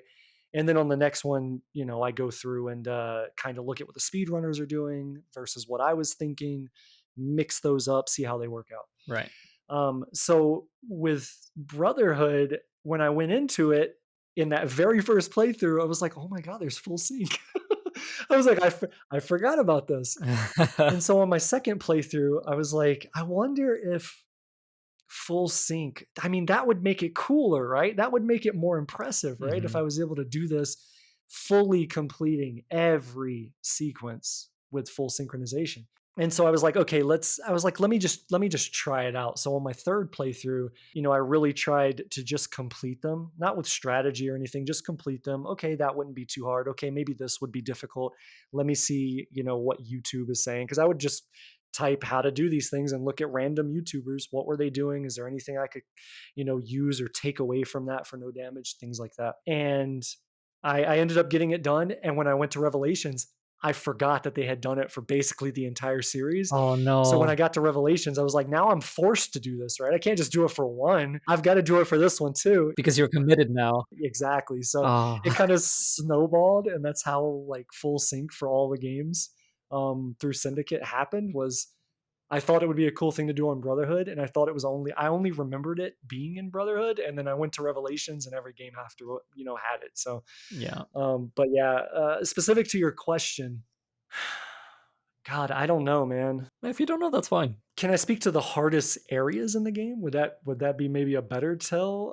Because the hardest thing to do in that run in the early stages was sequence 4 when you're escaping the The castle. the castle with Katarina. Yeah, I figured. Because they're like, "Hey, stand here and deal with not only different enemy types, but a crap ton of enemies." And, that was difficult for the sole fact that you can as when the timer counts down, you go into a cutscene, and when you go into that cutscene, you can take damage. So and that counts against you. That was really difficult. I don't remember what the optional objective there was to get like a chain.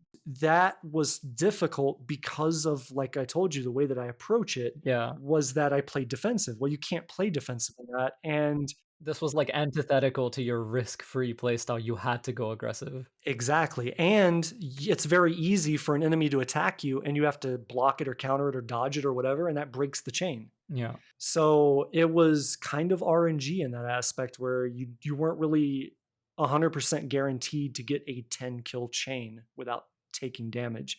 yeah. And then the cutscene issue as well, which I solved that fairly early on just by throwing a smoke bomb as I went in the cutscene, which stunned them all.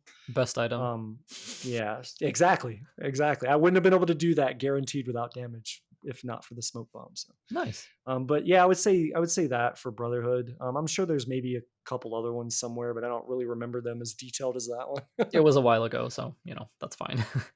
Alright, so the machine gun war machine is mandatory. It's one of the war machine I think it's the only war machine mission that you have to do because it introduces Correct. it's an auto scroller, and it is possible to take damage in it, so was clearing that something that gave you trouble, or did you devise a strategy for it pretty fast? So yes and yes. So it was a pain in the ass. Mhm. So developers do this thing, and I know the speedrunners use this a lot. And I hate when developers do this. Let me just go on the record saying that. Yeah, Um, where when you enter into a scenario the first time, it will not look the same or behave the same when you reload a as checkpoint. if you reload that checkpoint. Exactly. And for whatever reason, I don't know about on console or with a controller. Specific to that instance, there are two sections. Well, there's three sections, right? So you go through the first section, there's a cutscene. You go through another one, there's a cutscene. You go through the last one, there's a cutscene, and you're done, right? Yeah. Well, those two cutscene parts where it transitions from what I'll call phase one to phase two, and then phase two to phase three, right? Those two transitions Mhm. will respond differently the first time you go into it versus if you reload. And they were the only two areas that had that problem. Right. And essentially, if you reload, you can get through it 100% of the time, no problem, without taking damage. If you don't reload on it, let's just call it like a 1 in 4 chance that you can get through it. Like you're playing the lottery. Basically, yes. And it's because, so a good example is, I think it's the second checkpoint where you go over the bridge gets destroyed, and then there's going to be some enemies on your left side. And so as you turn the gun, you actually can't turn it All the way. past that point where the enemy is at. But if you reload it, like if you reload that checkpoint, you will 100% of the time always be able to move past that wall that's stopping you. And I don't know why that is. I'm assuming that's for thumbstick drift or some issue from porting the game from a console based development to a PC port, that something in there got lost in translation. That's my hypothesis. But that was a pain in the ass, man, because I got there so many times and then you just lose the run and it's not your fault. Yeah, and you can't do anything There's about it. nothing you can do about it. Yeah. Yeah.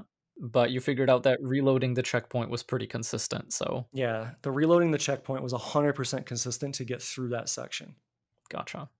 We briefly discussed this, but near the end of Brotherhood, you're forced to use the Apple of Eden as your primary weapon, and this removes your ability to use tools like smoke or any normal attacks. So this section strikes me as a nightmare to no damage, and, circle back to your thoughts on it. Yeah, so there's three, if I remember correctly, there's three sections. So it's when you first take it and you have to like run away, and then I think the optional objective is to not take damage while you're running away. And that was very easy. I just followed the speedrun strat for that. It was very, very good strat.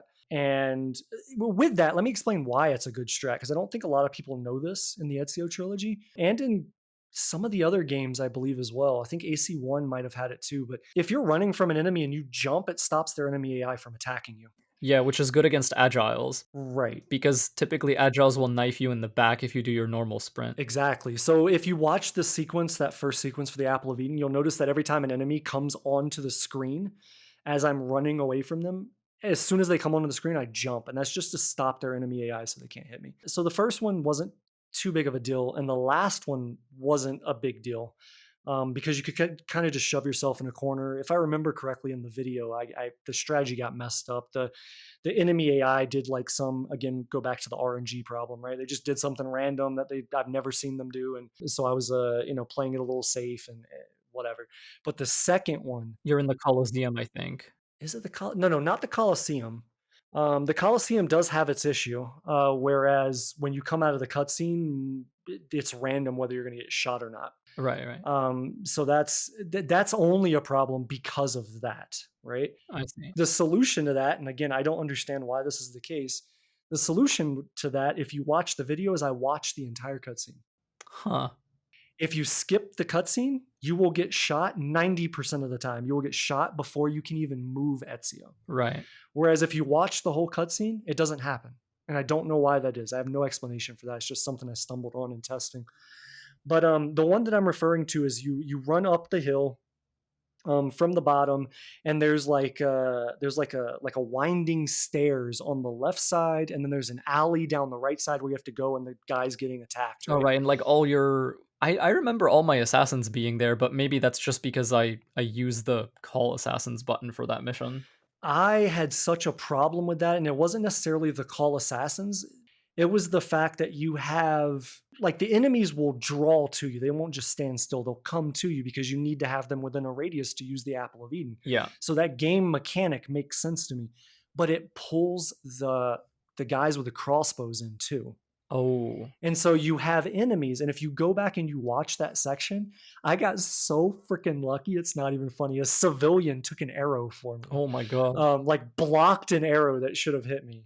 And the problem is that those guys will like go and they'll fan out around you, Yeah. and you can't get close enough to kill them with the apple of Eden, and then you can't do anything like dodging or anything as well. Right. So as soon as you went into that, like you come out of that cutscene, basically I rotated up on the stairs to kind of funnel them into a narrow like alleyway almost, if that makes sense. Yeah, yeah, yeah. Just prayed to God that they got close enough to me that I could use the apple of Eden. And one of those crossbow guys was just on the border of it, and he shot at me. I didn't get him with the apple of Eden on the first one, and then I had to wait for it to recharge, Yeah. and while I was waiting on that recharge, he shot, and a civilian took the shot, and I was like, "Oh my god, dude, I got so lucky." Wow. But that place was a nightmare. Every time you got there, it was RNG whether you were getting through it or Right. Damn. It's tough, man. not. That one was brutal. Alright, so Revelations. You mentioned while scouting Revelations ahead of your attempt, I think on one of your threads, someone had asked in a comment what you think Revelations would be like, and what you responded is that you thought it would be a pretty easy no damage run. So did that prediction hold up? Was it actually pretty easy in the end? Absolutely. Yeah, Revelations was the easiest out of the entire Ezio trilogy to do. One, it's shorter than the other ones. Hmm. And I say easy because I said that the two hardest sections were literally at the very beginning and at the very end of the game. Right. Being that I'll just call it the paraglide section. I don't know, but when you're hanging from the cart and you're up in the air and you're dodging all the buildings, right? All the walls, yeah. Yeah.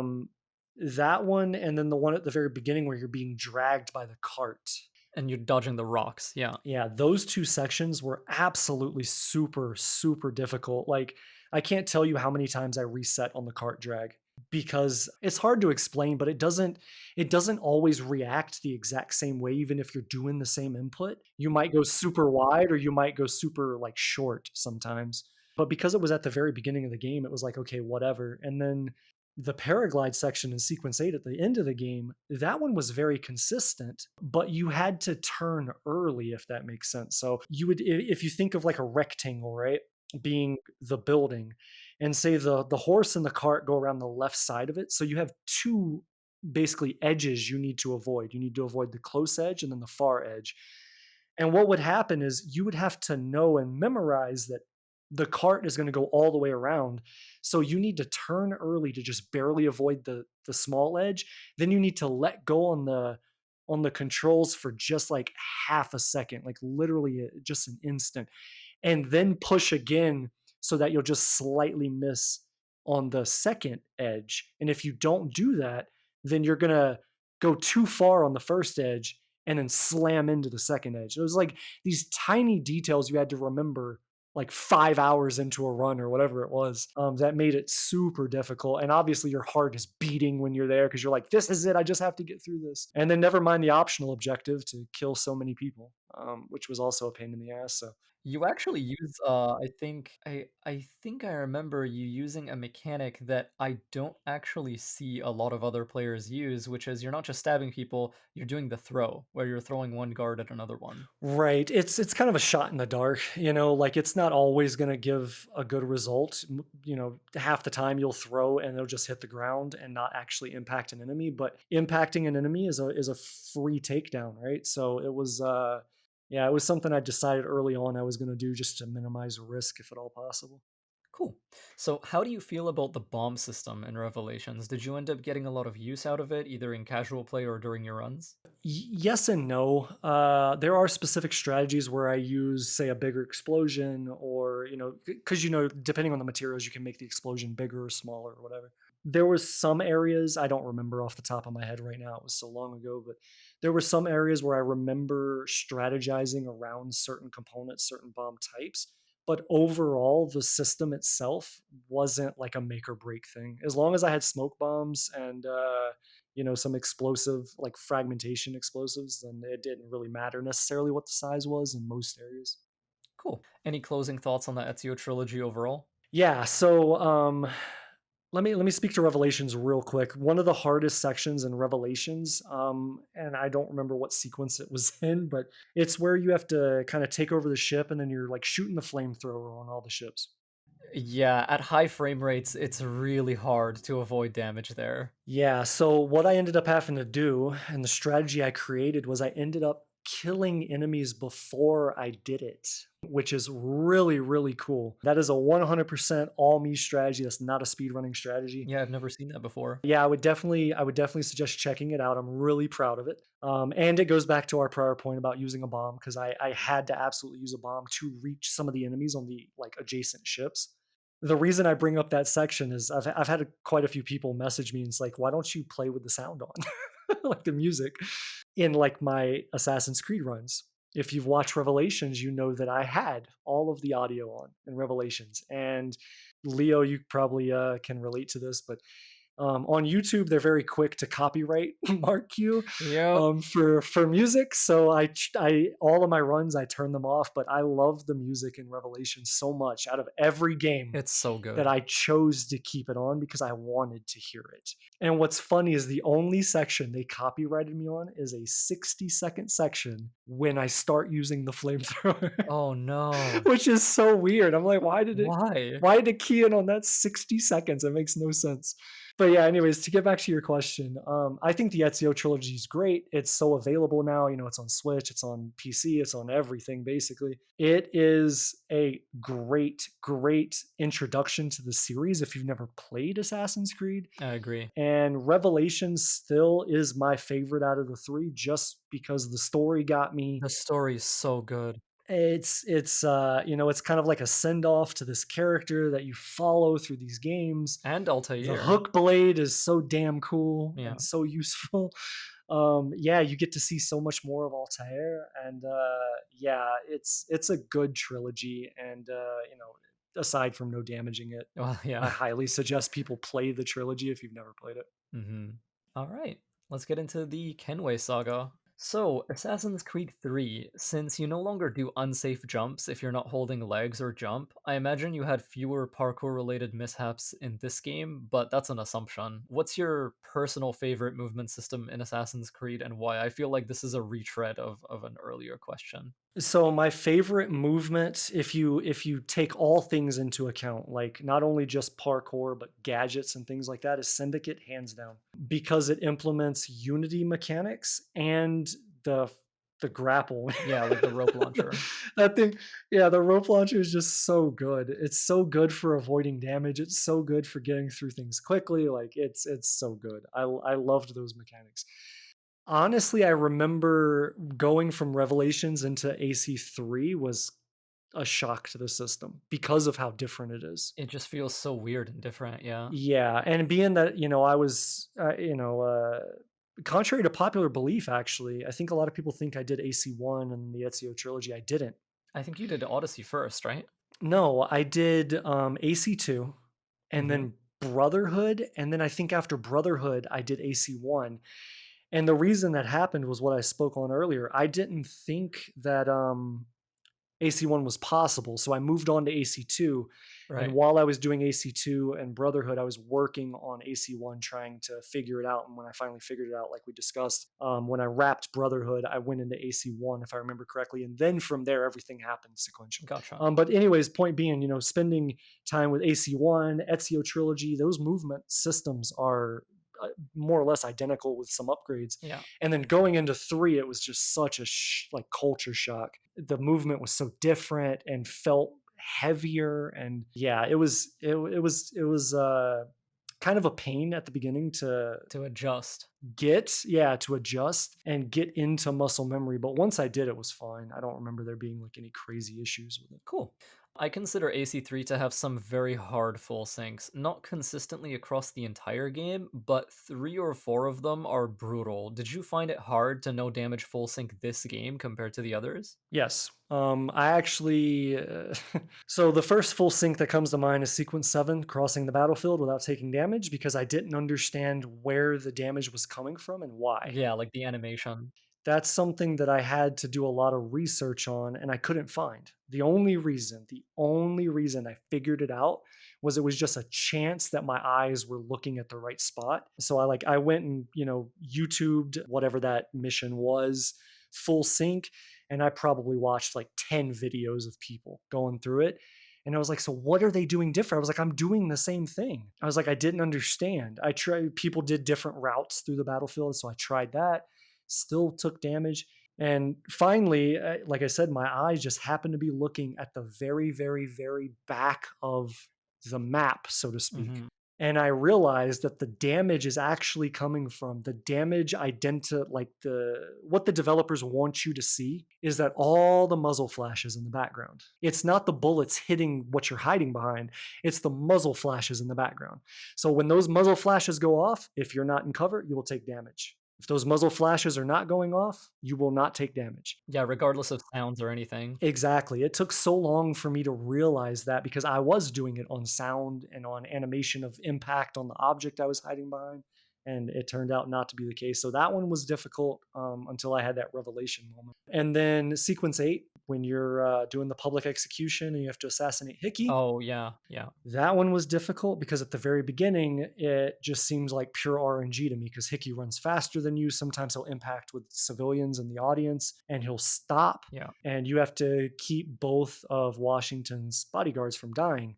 What I ended up doing was going with the speedrun strat, which I didn't realize was like the easiest way to do it, which is what I do in the run, where I run after Hickey. 99% of the time, he's going to kill the first bodyguard.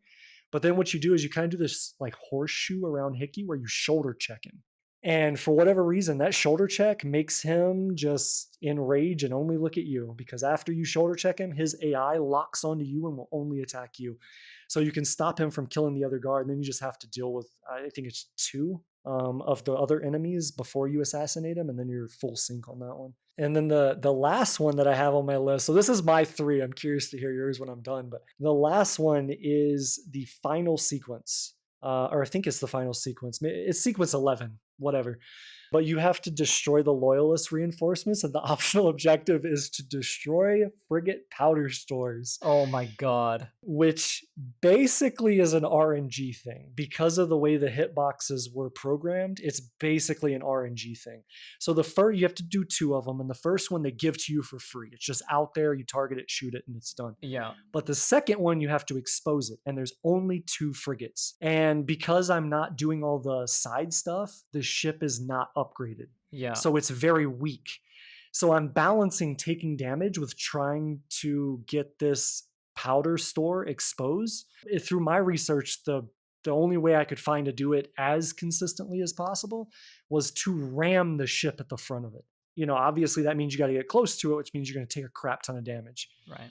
So there was a really fine balance with slowing down ships with chain shot and trying to ram them, and it was a mess. It was a nightmare. It was at the very end of the run, obviously, and it was basically an RNG segment whether you were going to complete it or not. Right. And that was the single hardest thing for me in that entire run.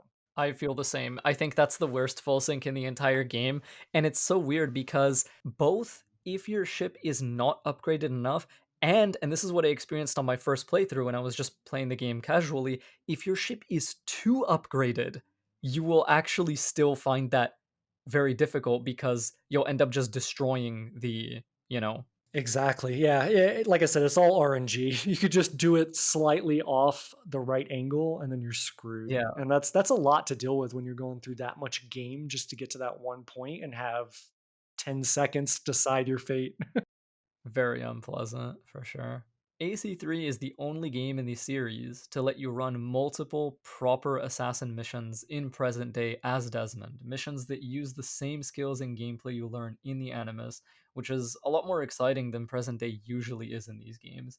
What do you think of these missions? Is this kind of modern gameplay something you would prefer instead of, purely exploration and reading computers? I mean, yes and no. To what you're saying, yes, I thought that was a good way to present the player with present day. What I didn't Mhm. like was, for example, having to go around and activate all the different, things you have to activate to kind of progress and finish the game when you're in the what is it, like a pyramid or artifact or whatever. Yeah, one of the things I do in the run is I don't mess with any of that until like absolutely I have to continue the story, and then I run around and activate everything inside of it. Yeah. That was annoying. I didn't really care for that. Mhm. But the like when you go to, is it Brazil, or you go somewhere in South America, I Yeah, there are think. like the 3 missions, the skyscraper, the stadium, and Abstergo. Yeah, so the stadium one I had a lot of fun with. That one was super fun. Just because of like how fast you have to move through it. Yeah, and like all the ambient. That one was cool. The other ones were like not bad, but they weren't like super amazing in my opinion. But I liked the stadium one, and I thought they were done better than in, like the Ezio trilogy, where it was like just go walk around and kind of do stuff. Yeah, there's not really that much to it until the ending when you have to, like, repel Vidic's forces and whatnot. What was your favorite item or tool in Assassin's Creed 3? I have a feeling I know what you're gonna say, but the question is here. I want to know what you think I'm going to say. The rope dart. Absolutely, you nailed Yeah. it. Rope dart, 100%. You have to. 100% rope dart for all the reasons I explained earlier, was just how easy it makes the different enemy mechanics. Awesome. Alright.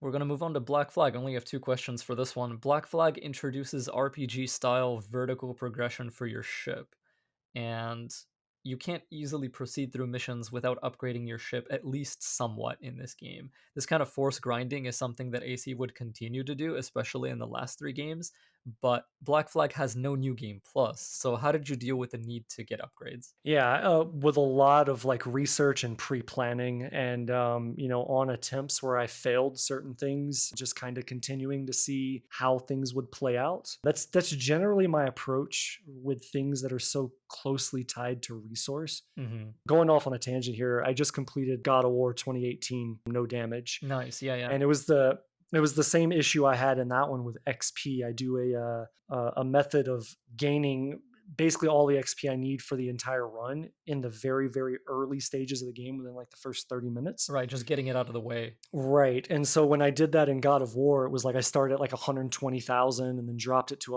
like 115, and then eventually I settled on 100. Even though I'm pretty sure you could drop it to like 80,000 and you'd be okay. But, that process is kind of what I did in Black Flag, where I obviously did the research out the gate. So I pulled up IGN's. I did a first playthrough through it to eye everything, like I told you earlier, and then on my second playthrough, I pulled up IGN's guide, which had all the optional objectives, and went through and said, okay, which ones do I need upgrades? Because this is the only game in the series that directly ties optional objectives to physical upgrades. So you have to physically go get something to do it.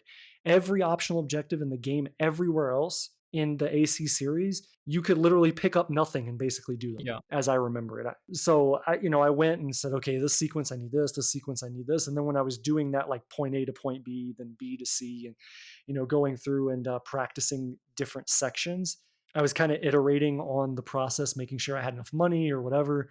And I can't remember where it was, but there was one point where, oh, I don't have enough sugar to sell for money so that I can get this upgrade. So now I got to go do that. And that's what made Black Flag. I think in my write up, I said it took 250 hours, and it's like a 9-hour run. And it's because I had to go do extra stuff off the main story Mhm. to prep for the main story. So. It was grueling. I didn't enjoy that. Yeah. I didn't enjoy having to be forced to go do other things. Yeah, I typically don't enjoy that kind of thing either. I find that these kind of systems are best when they're opt-in. Right. Yes, I agree.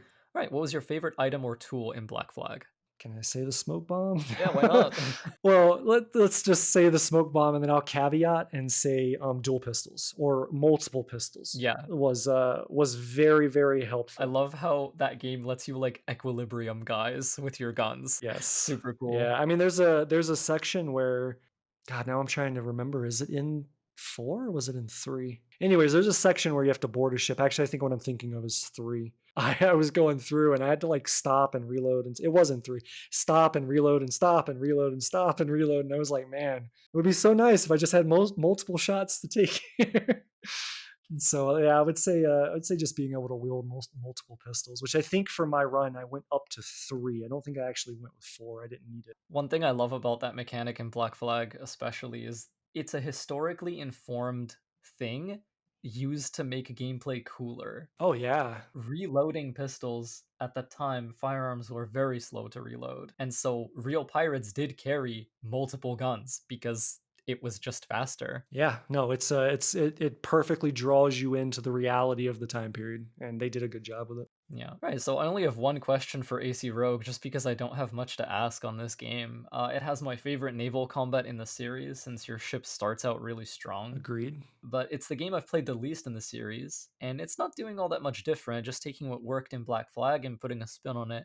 So my question is, how did you feel about it after finishing AC3 and 4? Was it easier to no damage Rogue after all the torment Black Flag put you through? Oh, yeah. Since I know that game has some pretty hard full sinks. Yeah, absolutely, and it was even more so easy to do because of, what I had talked to earlier, being able to do what I call resource grind, Mhm. where I, just 45 minutes or an hour or whatever it was out of that run is literally me doing the same thing over and over and over again to get as much money as I need to upgrade the ship. Awesome. So yeah, it was, which you couldn't do in Black Flag, or at least I didn't know of a method to do it. So Right. it made Rogue so much easier. And then coming off Black Flag, you've got the muscle memory of, like you said, the mechanics are very very similar. And in Rogue, you can do so much more. It's so much easier to defeat enemies because you've got that gun and various other upgrades. So it was all around an easier experience to go through. Cool. All right, so we're gonna get into the Helix saga. So that's Unity and Syndicate. So AC Unity, I'm sure people will be very excited to hear about. It's close to my heart because it's how I started my channel with choreographed stealth videos and eventually a segmented no upgrades run. So for me, Unity's parkour was a harsh adjustment coming from previous games, and even today, when I understand the system very well, there are still parts of it I hate because I feel like Unity's movement breaks for me more often and more harshly than other games do. How was it for you? Did it mess up your run sometimes? Absolutely. Yeah, I've heard the horror stories of Unity on release, and it being on PC specifically. And I alluded to earlier that I didn't play these games when they first came out, Mhm. from Rogue through Syndicate, because I was overseas for the military. Right. So when I booted up Syndicate while I was still, or sorry, Unity while I was still running Rogue. I see. And that was something I haven't touched on, but I never do these games just one. I always have one as my primary, and then whatever I'm doing next in the background to not burn out on the primary. Yeah. So, if I'm having a hard day and say Rogue, I'm like, all right, well, I'll go play Unity and work on strategy or whatever. I can get hit. Who cares? It doesn't matter. So that's what I was doing. And so my first playthrough ever of Unity, of like knowing its story, its characters, anything, was when I was playing it for the first time in preparation for this anthology run, Right.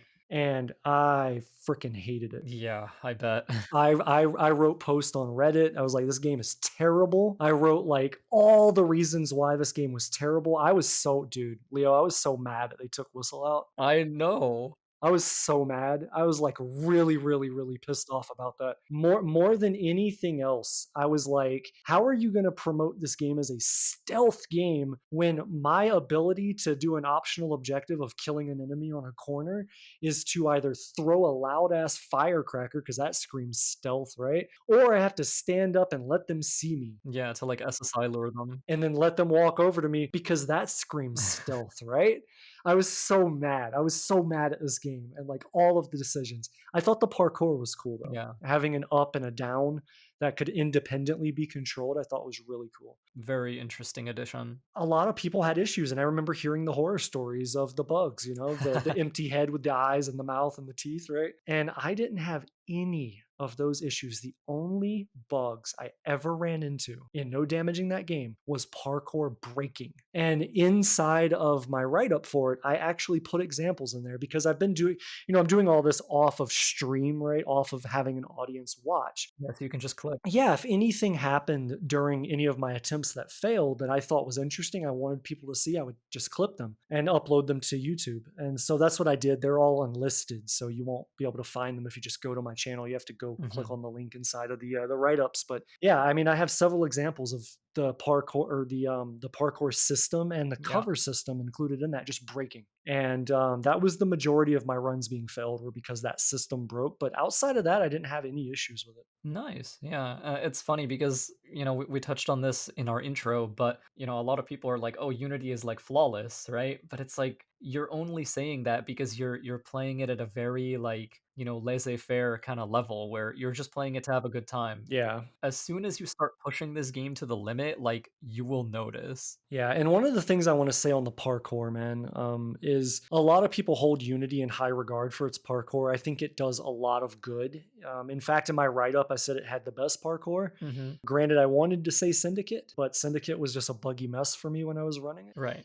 So I didn't. But with a lot of people are on the freedom of parkour and all these options you have for no damage. You don't need them. Right. You don't need them for doing a no damage run in Assassin's Creed. Like there are some times where you can you can skip maybe a small section. You'd have to like you'd grab and pull yourself up from. You can run up the wall and then kick over to the section above that, and then it kind of skips you from having to do that or something like that. And I'm not talking about Unity specifically, but Right. in various other titles. But it's not needed. It's never a necessity. It just looks cool and it feels fun, right? But it's for no damage. It's not a necessity to have such a drastically detailed parkour system. So Mhm. I was never like on the this is the best ever and blah blah blah. But it is a good system when it doesn't break on you. Yeah. But for me, I've always argued that the freedom was actually at its highest in the Ezio trilogy, just because the game doesn't have to agree with you in order to do an action. You can just input the action and it will happen.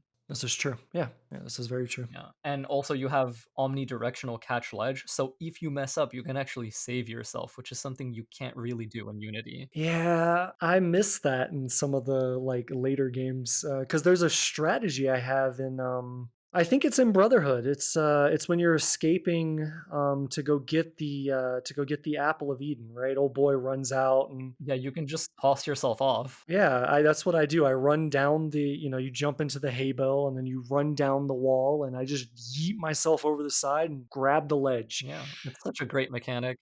And, yeah, I miss that. I miss that mechanic. I miss it too, I want it back. Alright, stealth in Unity is more item heavy than probably any other game, and unless you want to play very patiently, you need smoke in later missions just because of guard density. Was Unity's emphasis on consumables something you had to get used to? Yes, and so that goes back to what I was saying earlier, like, when I started, I hated it, Mhm. and one of the things I wrote up in my write-up for Unity, in fact, the write-up I did for Unity is probably my favorite write-up, so I highly suggest if you're, like, a AC fan, Yeah, go read that write-up because it really shows someone hating something and then growing to love it. enjoying it at the end. Yeah, I had the exact same arc. and so, like, honestly, the reason I feel I grew and what I write in the write up that I grew to really enjoy the game is because I stopped looking at it and comparing it to what came before and started appreciating it for what it It's was. its own beast for sure, you have to play it very differently. Yes, very, very differently.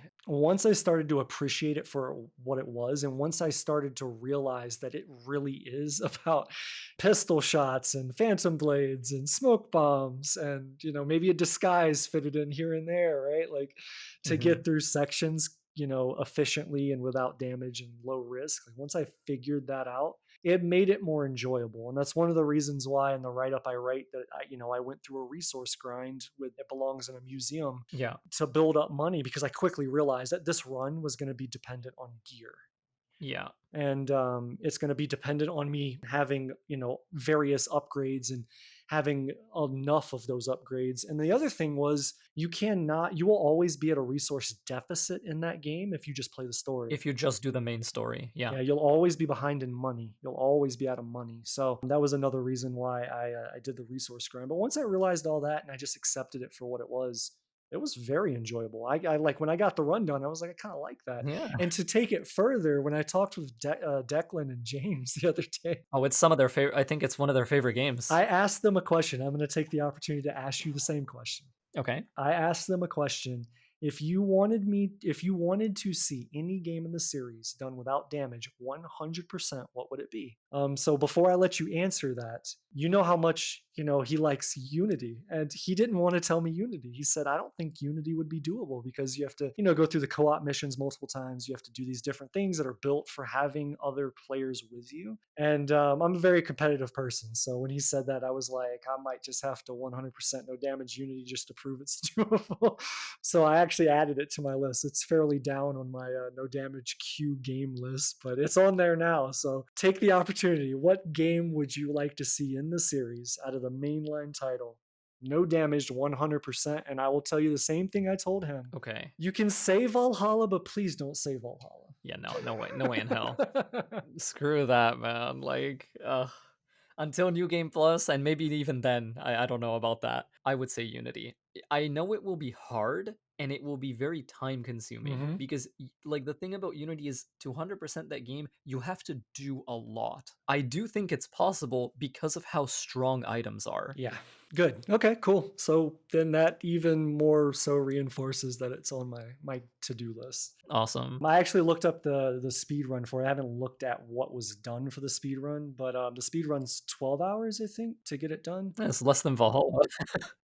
Yeah. Generally, my pacing for no damage runs is I usually run about 25% longer than whatever the top speed run is. So if that's 12 hours, it would be looking closer to a Valhalla no damage type runtime. Right. So somewhere in 15, 17 hours probably. Right. What about you? Like, what's the game that you want to do 100%? Like that you want to see? It, Hands down, easiest answer that I'll probably ever say, aside from Smoke Bomb being the best thing, Odyssey. yeah. Odyssey is my favorite AC game for a lot of reasons. Yes, for a lot of reasons. Like you would consider 100% completion, no damage of AC Odyssey? Yeah, in fact, a couple of months ago, I was juggling the idea inside of my community, starting to stream again, and the only thing that I stream is 100% no damage attempts in Odyssey on New Game Plus. Yeah, I mean, that's a very beloved game among like kind of the new Assassin's Creed fan base that sort of got into the games with the RPG saga. Typically, people's favorite of those games is either Origins or Odyssey, kind of depending on, what they like more. So I do think you would get a lot of eyeballs there. Yeah, we'll talk about Origins, but spoiler alert, I can't stand that game. Too much But sand, eh? sure, sure. In reference to the Star Wars thing. Yeah, sure. We'll get to it, but yeah, I can't stand Origins. How do you feel about Unity's combat system, both casually and in a no damage run? So I like it. It obviously was something to adjust to because it's very different from say Rogue or Black Flag or something, right? You can't just hold guard and do an easy counter. In fact, there really aren't counters. So that took some getting used to. The biggest problem I have with Unity's combat is people shooting you. Yes. They do not do a good job, and thank God everything that was wrong with Unity, in my opinion, they rectified in Syndicate. Yeah, like you could matrix dodge bullets now. Yeah, this is one of them. And it's not even necessarily about matrix dodging. It's just giving you an indicator or a telegraph that's accurate enough for you to precision dodge the shot, Yeah. which they give you an indicator in Unity, but you don't like they just show you someone's about to shoot you, but you don't know when it's happening. Yeah. So you just start like dodge rolling, and it looks like you're flailing like a fish out of water trying to dodge a shot that you think is coming right now. Yeah. And then it doesn't. And then when you stand up from that dodge roll and you can't execute another one, you take a shot. Yeah. Or if somebody spots you out, you start running. It's almost a rule for no damage. If somebody spots you and you need to run, you throw smoke You have to smoke. because otherwise they'll shoot you in the back. Yeah. And it will go through civilians too. It's so weird. Yeah, so like that mechanic was just a pain in the ass, but Everything else was fairly good. Basically, in Unity, I don't think I did a whole lot of melee combat. I'd say 95 plus percent is all stealth kills or shooting people or using some other kind of gadget to take someone out. Yeah. So the melee combat, I didn't really have to deal with a whole lot. Yeah, typically you don't wanna be in melee in that game. Arno is not really that kinda guy. Yeah, no, exactly. Alright, some of the most likely ways to take damage in Unity are the server bridge missions that have various damage zones, like debris, incoming fire from planes, or falling rocks in the quarry, as well as just, large fights which cause guards to start pulling out pistols. Because I don't know if you figured out that that's how it works, but basically, once there is above a certain critical mass of guards in a current fight, the ones on the periphery will start pulling out guns, like, guaranteed. Yeah, yeah. And how did you deal with those situations? So if I remember correctly, for the server bridges and the main story, you only have to deal with three, Yeah, I think, if I remember there's correctly. just the 3, yeah. And the first two are not a problem. First two are very easy and very consistent. I in my write up, I did, like I said, with the cover system breaking, one of the covers breaking for me was in. With the tornado, I right? think it's yeah, I think it's the first one, right? That's the first server bridge. Yeah, where, like, the debris flies at you. Yeah, so I took cover on one of the things and it just didn't take, and so I got like stuck in this where it looks like you're in cover, but you're not in cover, and I took damage. Right. Those were very consistent, as far as the strategy behind how to get through them. Mhm. The last one was not. For the last section where you're running and there's just trebuchet shots coming over the wall at you. Yeah, yeah. Those trebuchet shots are RNG. They're never consistent. They're not always the exact same pattern or impact in the same place every single time. Yeah, even if you look at the sky, it's a bit weird. Exactly. So running through that was always just, pucker your butt cheeks and cross your fingers and pray to God you get through it. Right? We're gonna get into Syndicate. Syndicate is another game I've done a no upgrades run on, and I honestly thought it was way harder to do it in that game than in Unity.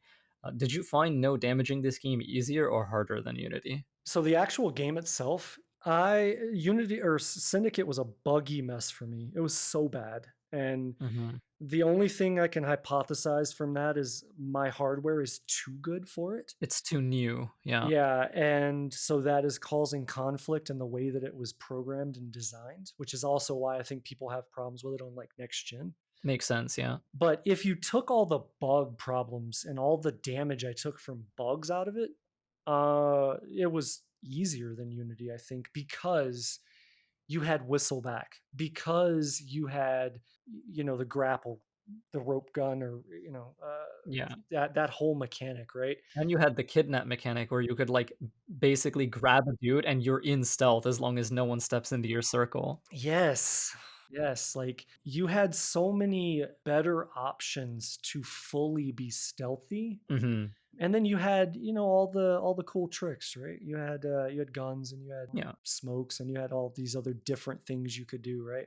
So in that vein, I think it was a lot better. And then there's also the upgrades, right? So one of the things I do in the run is I make it so the blighters can't just openly attack me on the street. That reduces or like risk, right? Yeah, yeah, the notoriety upgrade. Yeah, the police bribes, the various other things that are system that also reduced risk and made it easier. I think those upgrades are actually very handy as well because if I remember correctly, they don't use XP, they use money, so you can grind for them very easily. Correct. Yeah. Yeah, and that's another thing that was easier about that game was there was no deficit if you just did the main story. Yeah. I could just go through the game and do what I needed to do, and I always had enough money to do what I needed to do and upgrade what I wanted. Cool. And it was nice in that regard. All right. Enemies in Syndicate often do this. I call it a retaliation attack. Whenever you finish a combo on them or you do an animation that's a knockback, where they'll instantly lash back at you and hit you without any indicator. You can't counter this on reaction because it's way too fast. So to avoid damage from it, you have to like preemptively hit counter whenever you do a knockback. And this nearly drove me insane during my no upgrades run because in late game on no upgrades, not only do enemies have a bunch of health, they basically one shot you. Did you have any issues with this mechanic or did you even notice it? Yeah, so no, I noticed it, and what you said there was my response to it, right? Hmm. Where if I knocked them back, I just went ahead and started mashing counter, just in case, right? Because if nothing's coming your way, then you don't really lose anything. Right. The other thing that I think I remember doing at the beginning was if I knocked them back, I would just shoot them, Ooh, smart. and that stopped it. I can't remember. I think I stopped doing that because it just caused more problems, like police would come around or Yeah, something, it's right? pretty loud. But, that was one way I dealt with it. I mean, the main way that I dealt with it was to stay out of the situation as much as possible and just stealth kill everybody. Right. But if I did have to deal with them, that's just one of those mechanics you just have to know, and then, like you said, preemptively smash the button. Nice. But yeah, otherwise, as far as being under geared, right, which wasn't too big of a concern because I can't take damage, but I was always behind the curve. Not dramatically, but I was always behind the curve on enemies. Okay, nice. All right, so I guess oh, I have one last one for Syndicate. So in this game, if your tools aren't upgraded enough, they will simply not have an effect, which is very interesting. Did that ever give you any trouble? Did you have to consider that in any special way or not really? No, I'm gonna say not really because I didn't know Oh, okay. that. Well, great. I mean, I know like the poison. I think it was the poison. There's some like if they're Yeah, like the hallucinogenic dart. yeah, like if they're too high level, they just like shrug it off and don't care.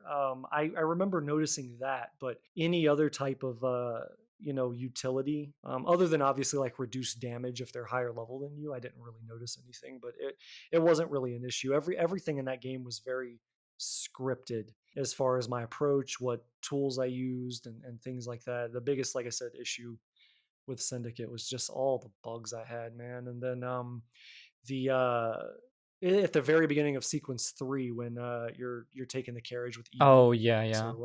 so Green can get away. That's 100% RNG whether you get shot or not. Cool. Okay, so we're heading into the RPG trilogy now, finally. Oh boy, I'm about to piss a lot of people off with this next one. My audience is 50-50 on this game, so I'm sure you'll be fine. Okay. Okay, so Origins is a game I mechanically enjoy, but it would take a lot of busy work to get everything you need. So starting with this game, you started using New Game Plus. Did you ever consider doing a fresh New Game save, and how quickly did you just drop that idea? Yeah, so right about the time where I had to like every 5 seconds go in, put on a new piece of gear because it was slightly better, and then sell things off. Right about that time is when I was like, to hell with this. I'm doing it on New Game Plus. But my experience was completely the opposite of yours. And my opinion is completely opposite of yours. Mhm. My biggest problem with Origins is the mechanics. I think the mechanics in that game from a foundational level are fucking horrible. Mhm. Like they're really bad. And let me explain why. The biggest offender in Origins is the dodge system. The problem is that it's broken into 3 Yeah. segments. That's the And each one problem. is like a different length. Correct. One, through all of my time with the game, you don't have iframes in the traditional sense that you do in other games. Yeah, you just have to get out of the way. It's so weird. Right. So I don't know if your audience necessarily knows what iframes is. So let me just explain real quick. Iframes is a shorthand of invincibility frames. Mhm. Game developers will code in a section of time where the player character is immune to damage. Yeah. Generally, that is on a dodge type of system. And basically, that gives the player a little bit of leeway to be maybe a little bit late on the front end or the back end of an attack that would come in as the dodge is happening Yeah. so that you don't take damage. Origins does not have that at all. And Origins has, like we said earlier, 3 different segments for your dodge, and each one of those dodges travels a variable distance that is not equal to the other ones. So, for example, you do the first dodge, maybe it's a meter, the second one's half a meter, the third one's a quarter of a meter, right? And it is broken because you now have to take into consideration an attack coming in versus 3 variable distances that you somewhat get to control and that all are dependent on the speed at which you push the same button prompt. It is a terrible mechanic.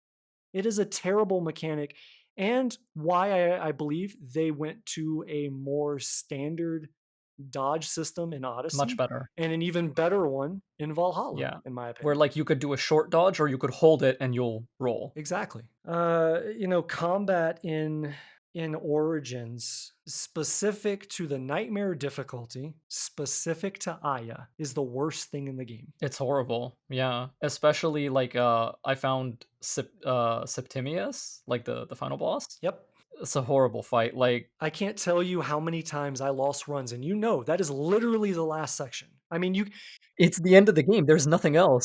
There's a section after you can take damage of, and my strategy for that is very cheesy and stupid. But I climb on the wall and I just hold the wall and I go all the way around, drop down, and go in the door. It takes like forever because you're climbing across the wall at the very top. But very safe, and that's what you're looking for. Exactly. Yeah. So, that section's not a problem. But Septimius is the last section that I was always concerned with. And I took more run losses there than anywhere else in that game simply because I would dodge and it wouldn't travel the distance I needed it to. Yeah. And you would just get hit. Or it would look like you were like, I would go back and look at the recording and slow it down to like 10%. And Septimius's like mace or chain ball, whatever he was using, He has, like, 2 flails that he spins around.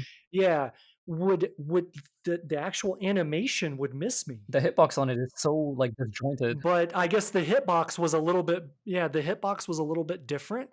And because you don't have iframes in that instance, what you're seeing versus what the game is saying happened don't match.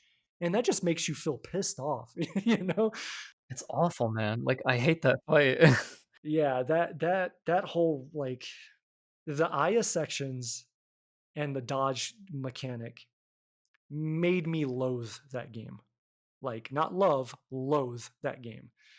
To where when I got done with it, I was like, thank God, uninstall. I don't have to deal with that anymore. It was so frustrating. And the chariot, Oh, the yeah. damn chariot escape with Caesar. If you read my write up on it, I tell everybody that, There's no way to avoid damage, I don't think. well, it's not only that. One of the rules was that I didn't want to die, and that whole thing is impossible to get through without damage, and to not die on Nightmare simply because it's RNG whether you get hit, and because I wasn't upgrading health, and I was running with cursed weapons, so I was at 33%.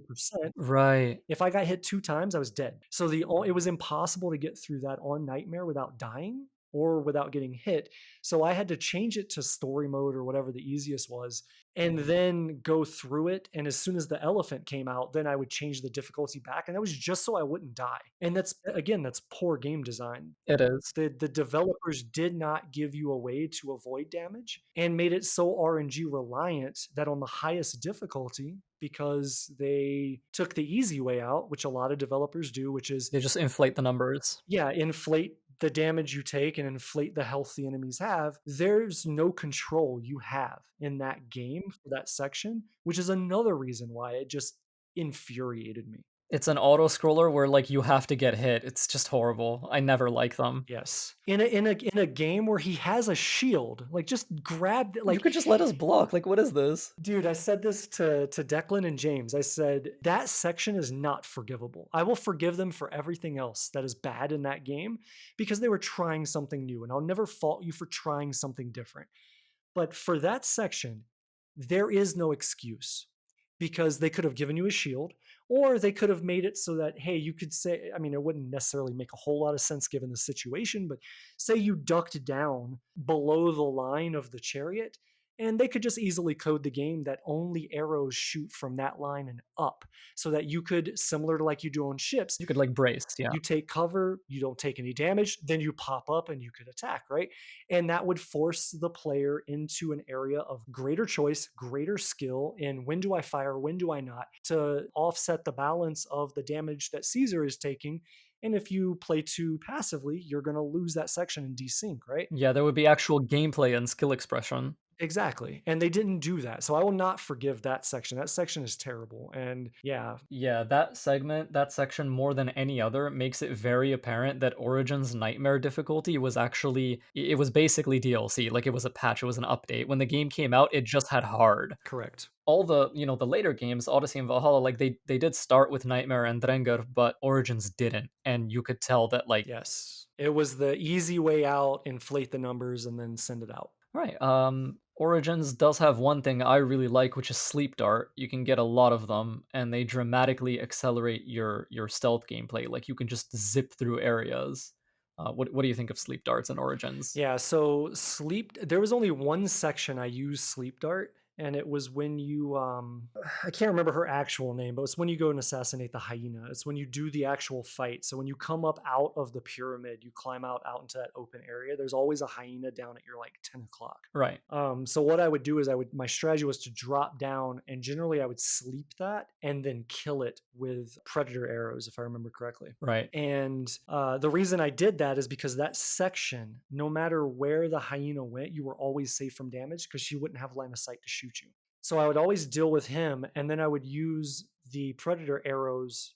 I would just shoot it out and then control the arrow and go and find her and then kill her that way from safety of being on that low ground behind the wall or whatever. Very smart. So that was the only section I ever used the sleep dart in, because for me, at least the gear that I was using, it was never necessary to use it anywhere else. Nice. All right. All right, let's move on to Odyssey. Yes, my favorite. Odyssey is the most overtly, people say fantastical game in the series, offering the player what are essentially mechanically spells. So, what is your favorite ability from the Spear of Leonidas, and which abilities helped you run the most? Heroic Strike. So good. Now, why did I pick Heroic Strike? Because I was using Ezio's set. Oh, yeah. Heroic Strike, I basically did my entire build around Heroic Strike. So at any point in time, I would go into combat, and because I was using, I forget the name that you actually get it on. I didn't use the weapon. I just you know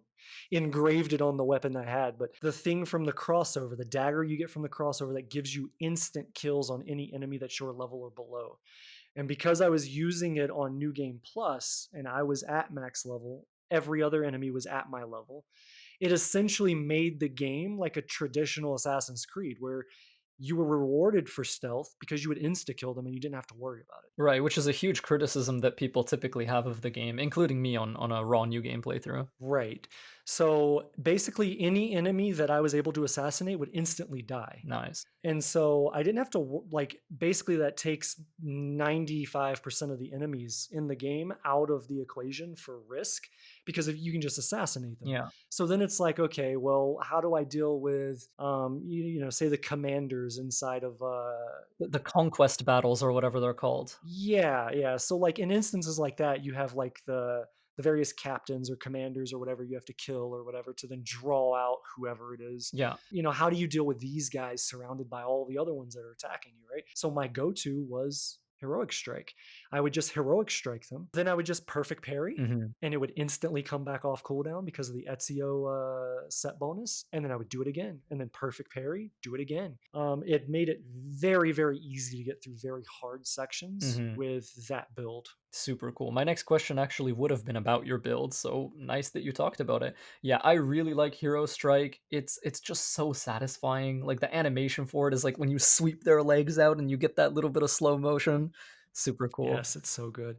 And that's another mechanic that I really enjoyed with Odyssey is when you do a perfect dodge on a melee attack, if you assuming you have the skill upgraded, but you get that slowdown. Yeah. And that slowdown, same thing in Valhalla, that slowdown is very good for no damage because it gives you a chance to just assess what's happening and think. Mhm. And then follow up on whatever the next attack you need to do is. But yeah, Valhalla was very good in that. So I would say, yeah, Heroic Strike was the best ability for me. And then the second one was, God, I don't remember the name of it off the top of my head, but it's the one where you go through like like 5 different stabbings of them and it builds adrenaline. It builds up to 3 segments over time. Oh, Fury of the Bloodline. Yes. So, basically use that until you're low. And then I would go into that. And then the third one was the upgraded. So this is kind of tapping into DLC stuff, but it's the upgraded. I'm just going to call it volley. I don't remember the name of it, but you would like aim at the ground basically, and it would just volley arrows down on the ground. It would stun enemies and do damage to them. That and Heroic Strike and Fury of the Bloodline were absolutely 100% necessary due to the way that I approached naval combat in the game. Oh, yeah. Makes sense. So I guess that's the questions I have for Odyssey. I mean, it was just gonna be what's your favorite ability? What gear did you use? Because those are really important. Yeah, so Odyssey, the reason why Odyssey was my favorite is because it's the only game in the series where there is no scripted developer intended damage. Yeah, and what's really interesting about that game is that for all the criticisms that even players like me have of it, which is stat choked stealth. Yeah. As far as stealth layouts are concerned, the way guards are set up and the way sightlines are, you can actually stealth assassinate like pretty much 100% of areas in that game unless it's a scripted like story fight, Yep. Yep. which is And really and cool. I in my run I did that. And it has one of the greatest animations, which is that like running, she just runs through them as she stabs them Oh, and pulls it and out. pulls It's it out so the other good. side. Yeah. And then the one if you're slightly elevated above an enemy and you drop onto them and she like hits them in the head and she kicks their face off. Dude, the animations in that game are just brilliant. I love that game so much. Moving, like high speed running assassinates are very satisfying in Odyssey. Yeah, but I highly suggest anyone that likes Odyssey, if you're curious, go read my write up. I point out the various instances where you have to engage in ship combat. There's only four of them in the game Mhm. for the main story. Those took a lot of time to strategize how to get through them without damage. Consistently took a lot of time, and essentially, it's doing a mermaid technique similar to like how people did in Black Flag to get on ships, and you just get on the ship and you kill everybody in hand to hand. Yeah, which is why that arrow, like that volley arrow technique, was so useful because you could just put all the enemies in front of you, and as they step into you, you use that, and the whole like line of enemies that are in front of you just go down, either dead or they're stunned, which then you can reposition or follow up with a heroic strike or whatever you need to do. It was scary in a lot of senses because you had to swim over to it, which means you had to be in the water with sharks. And so there's an upgraded ability from the DLC. I can't remember what it is, but when you pop it, you're immune to damage for a certain amount of time. Right. And I made it a point that I never used it outside of water. And the only reason I had it was in case a shark came up on me. I would pop it and then fight them and pray to God I killed it before it, wore off. Yeah, you'll pop it, like, reactively. Exactly, yeah. And there's one instance where I can't remember which one of the 4 engagements it was, but I'm swimming and this shark come or there was a dolphin that came right by my head and scared the crap out of me because I thought it was a shark. And Right. I popped it. I think I popped it if I remember correctly. And it turned out not to be. And then as I was swimming a little bit further, a great white comes right in front of me. Wow. And I was like, "Oh my god, if he attacks me, I'm on cooldown, I can't do anything," and I was terrified. And luckily he didn't attack me, but it was scary. Alright. We're on Valhalla now. We mentioned, right at the beginning, something about Valhalla smoke bombs if you wanted to talk about them. Yeah, so what it was Origins that I was saying for the smoke bomb, I didn't like that, and then Valhalla's I didn't like that it was on, like, a perfect dodge, you had to, like, perfect dodge to then use it, or maybe it was a perfect parry to use it, I can't remember. I think it's a perfect parry, but either way, like, you can't use it proactively. It's purely like a defensive move, which limits what you can do. Right. Yeah. No, Valhalla, like in my write up, I think I even said Valhalla's combat was my favorite combat out of the entire series. And it's just because it's the most complex. It's very Dark Souls like, right? Where you have a resource bar, and if you run out of that resource, then there's a disadvantage that you get put into where you can then take damage, you can't block or whatever, right? You can't just Mhm. infinitely hold guard. You can't just infinitely Spam dodge. yeah, you just can't do what you were kind of doing in the other games. You have to make every action have intent and purpose. Even the perfect parries, when you perfect parry an enemy and then you stun them and you're able to like one hit kill them, like it just feels so good in that sense. Again, it kind of draws me back to Star Wars Jedi Fallen Order, where it feels very much like that type of game environment and Yeah, combat. the stun So system, I think, it doesn't get as much credit as it deserves. I think it's a really cool feature.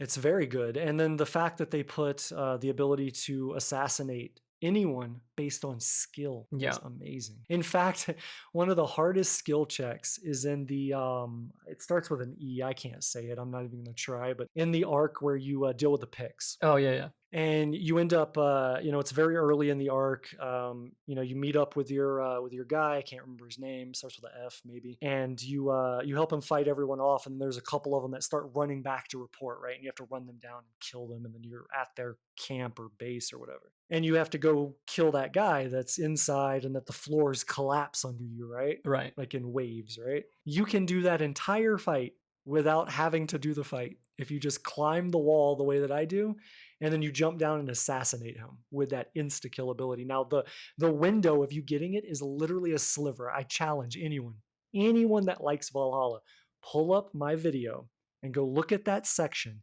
and then go try and do what I did in that section because the sliver where you would have to like hit the button to get the instant assassination is smaller than the icon that comes in from the sides for you to hit it. Yeah, you have to be like frame perfect almost. Yes, and that's how I got through that. That was my strategy for that section. Is you just be frame perfect, and then you insta kill him, and you don't have to be in the area. You don't have to have any of the floors collapse, no fire, nothing. That's a hell of a strategy. You just insta kill him right there. Yeah, yeah. It looks good. It looks really good, but it's very difficult to pull off. It takes a lot of practice to get that timing right. Valhalla is easily the longest game in the series if all you want to do is play the main story. Did you find it tiring routing and running this game, and how did you manage your energy while you were running it? Yeah, so like I kind of told you earlier on, this I've been working on the run since the game released. That obviously all wasn't concurrent every single day. It was just kind of like when I needed to do something different or when I would think about it and was like, I should go back and revisit. I would play through the main story and work on strategies and stuff. And then when I finally landed on it after I finished Odyssey and I was full time on this game, most of what I would normally do in a run, all the time taken to create strategy and do those different things had already been done, except it had been done over a much longer period of time. So I wasn't like burnt out over the game. So the game length didn't necessarily bother me. Mhm. It was more just making sure that I was playing perfectly because the game has such RNG to it, specifically around assaults, Yeah, yeah, it does. is that it's very easy to take damage if you're not really focused and not, kind of sticking to your rules of holding shield at all times, moving on the outside of areas so there's nothing behind your back, things like that. There's a lot of ranged damage sources on the enemy side in Valhalla, probably more than a lot of the other games, I feel. Correct. Yeah, I mean, I know Valhalla is long, but if you love that game, I highly encourage you to go check out my run and just look at the assaults. Yeah, Hayete has one of the best runs of Valhalla I've ever seen. Yeah, if you really want to understand how to get through an assault without taking damage, those are the ways to do it. And most of them aren't as cheeky as you would think. Most of the time I'm right in the environment with all of the damage. I'm shocked at how often in your run you just play the game straight up. That was actually part of one of my future questions. You mentioned you really like Valhalla's combat, and I agree that it's hands down the best part of the game. What's your approach to fighting in this game? What are your favorite weapons and skills? And what did you do to make combat as optimal as possible for the sake of avoiding hits? Yeah, so I think the only way you can go with optimizing combat for no damage in this is you have to play with the shield. I don't think you can avoid that because of the utility it brings you and the safety therein, right? So Mhm. you have to do a shield. So I know like double spears is very popular with people. Like you can't do something like that. I mean, you could, but your risk of taking a hit would be a lot, especially in early game when you don't have say missile reversal, right? Yeah, you need that. Yeah, so shield was a definite. I start with dagger. My favorite weapon. Mine too. Unfortunately, there's not a whole lot of 'em, which sucks. But yeah, I go with dagger in the early game simply because unlike any other weapon in the game, and I don't know how many people know this, but you can actually stun lock an enemy infinitely with a dagger. You could keep them from ever being able to attack you. Yeah, as long as you don't let the light attack combo chain finish where you do like the The knockaway. kinda like the last hit that knocks away.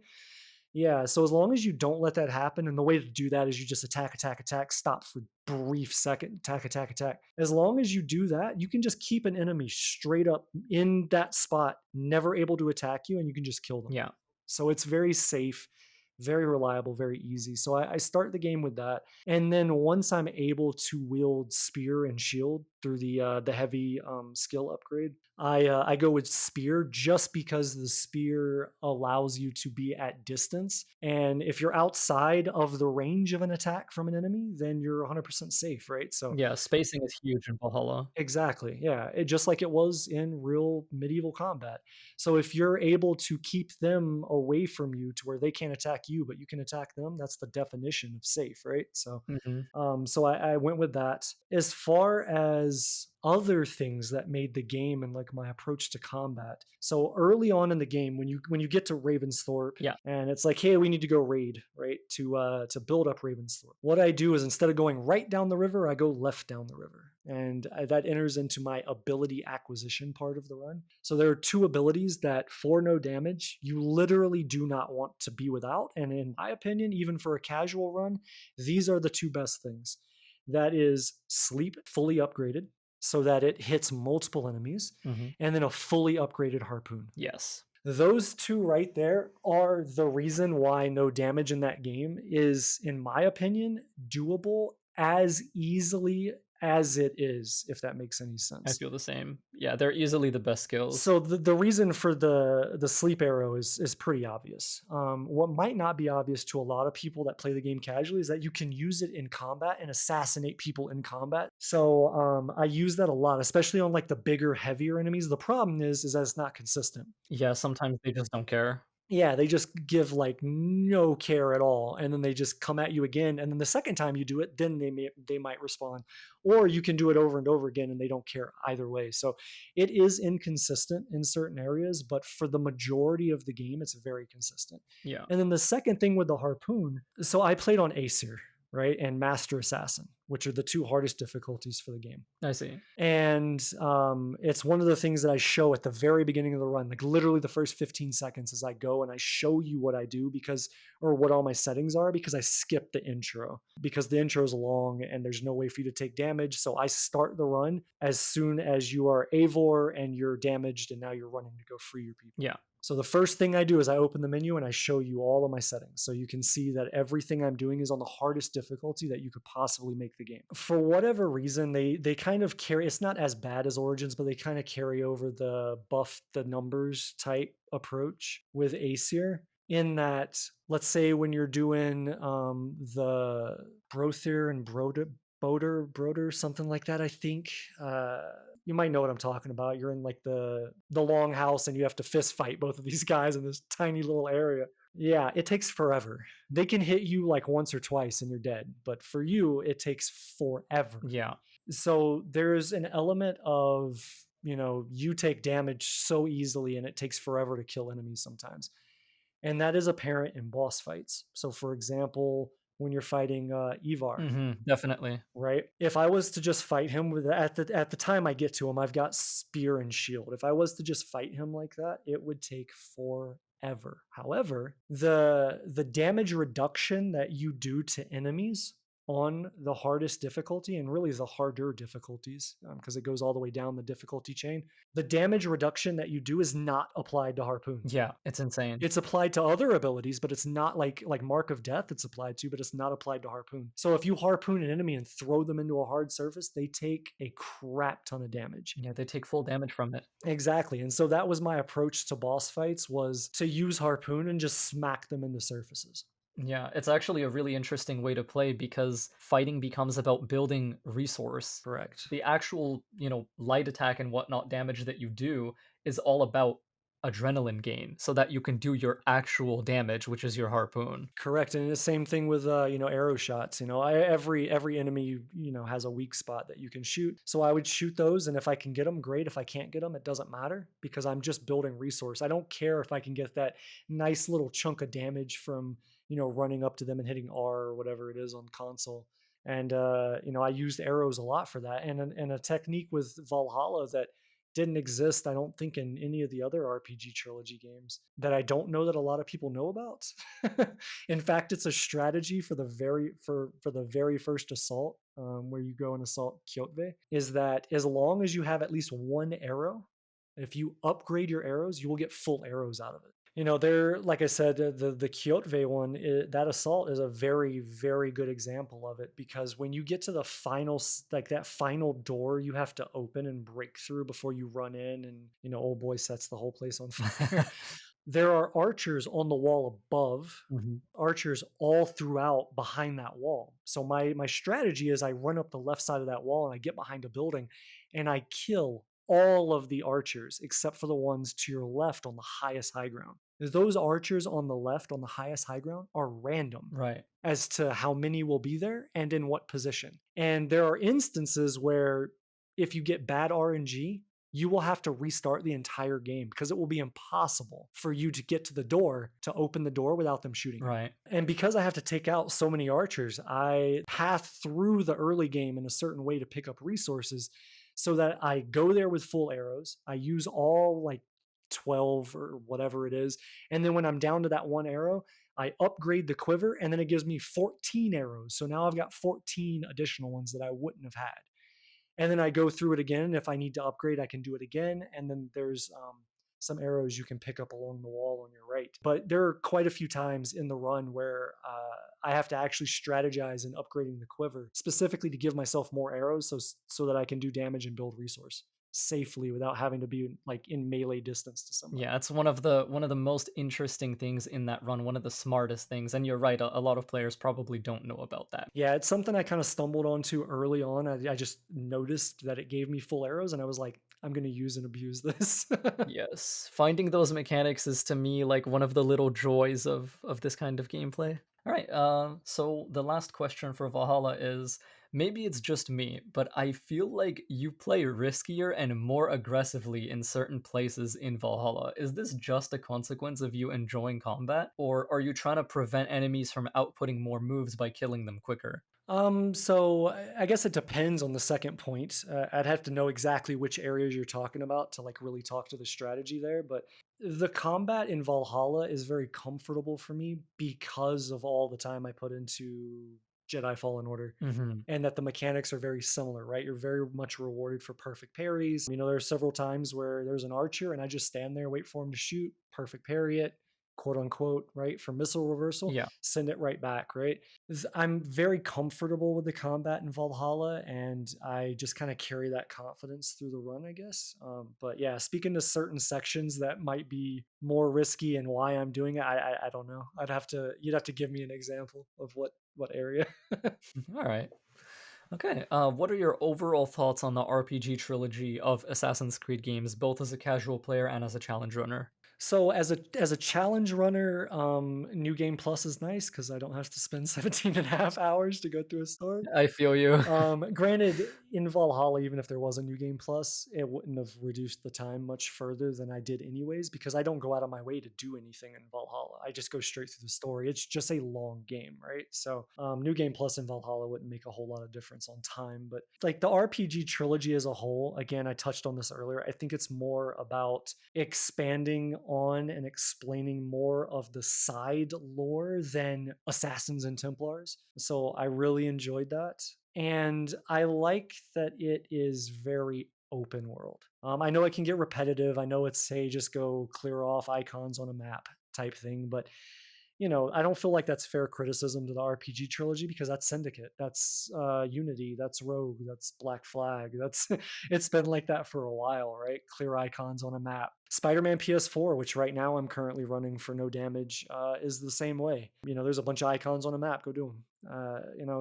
But the RPG trilogy as a whole, I like it for what it is. I like it for what it brings new, Yeah. and I like it for the history periods you get to exist in that, there weren't guns and there weren't, all of the things, the tools that we've come to like in the older Assassin's Creed games because technology wasn't that advanced.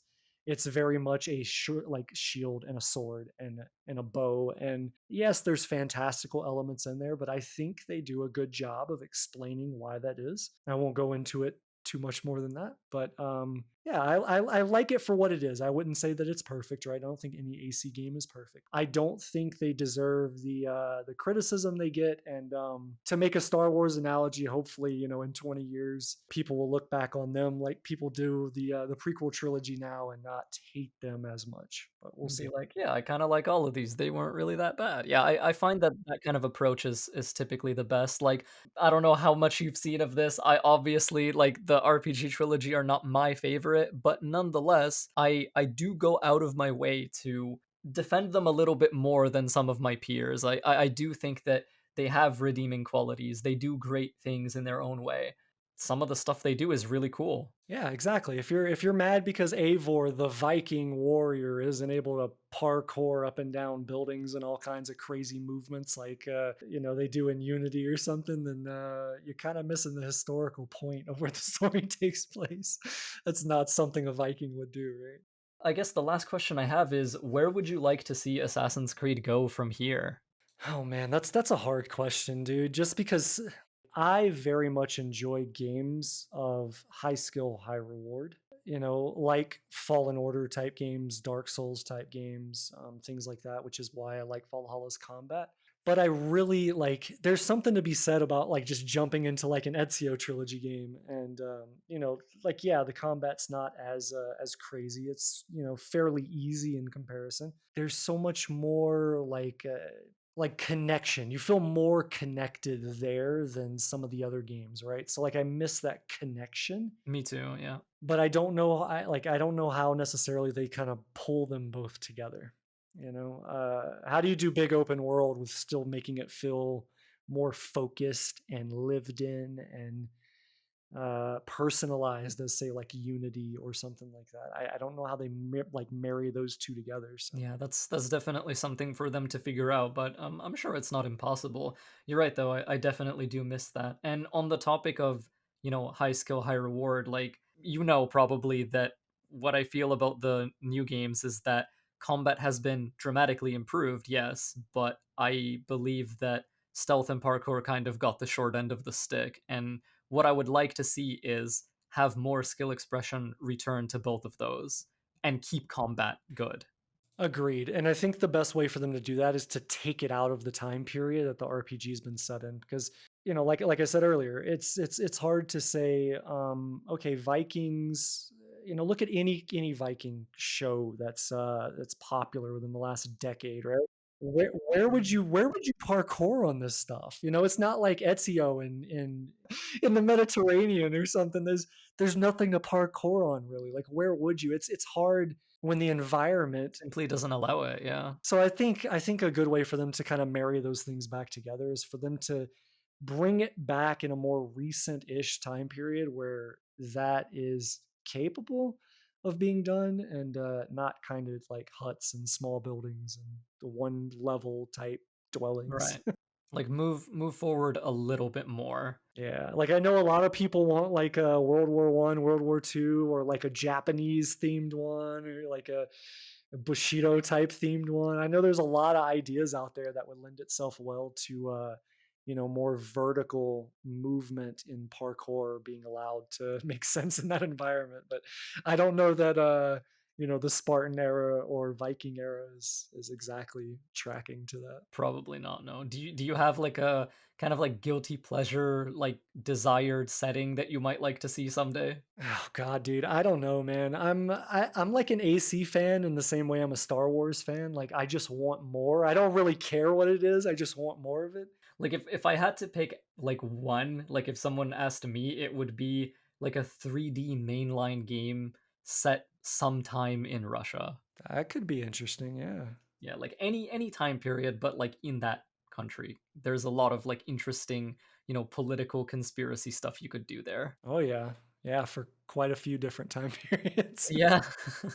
All right, that's all the questions I have. Did you want to bring up any topics of your own or should we wrap up? Yeah, no, I didn't have anything. I'm, more of kind of just a talk off the cuff type person, so I don't really have anything planned or prepared, but Awesome. no, I think everything I wanted to say I've said. Cool. Thank you so much for giving me so much of your time. I didn't anticipate that, we would go on for this long, but I'm really grateful. So that has been Hayete. His links will be in the description, like I said, and probably on screen when I upload this. You mentioned you're very soon going to have a God of War 2018 no damage run available to watch, provided YouTube, figures out their processing. Yeah, actually I got so I'm partnered on YouTube, same as you, I'm sure. And I got the creator support guys finally reached back out to me and were like, hey, we're gonna reinitialize or whatever, give it 24, 48 hours and then let us know if it worked. So hopefully within the next day or two it'll be live for everyone to see, but we'll see. And on my end, I'll have my Prince of Persia: Two Thrones No Damage run sometime soonish as well. So yeah, thank you so much for coming on this interview. I really appreciate hearing your thoughts on the series and your perspectives as a challenge runner. I think this is a topic that doesn't get as much coverage as I'd like because, we mentioned speedrunning is a bit overrepresented. So this has been really cool. I think a lot of people will get a lot of value out of this. Awesome, man. Well, I appreciate you inviting me to chat, and it was good. Happy to come back and do it anytime. All right. Thank you so much. And I'll see you next time.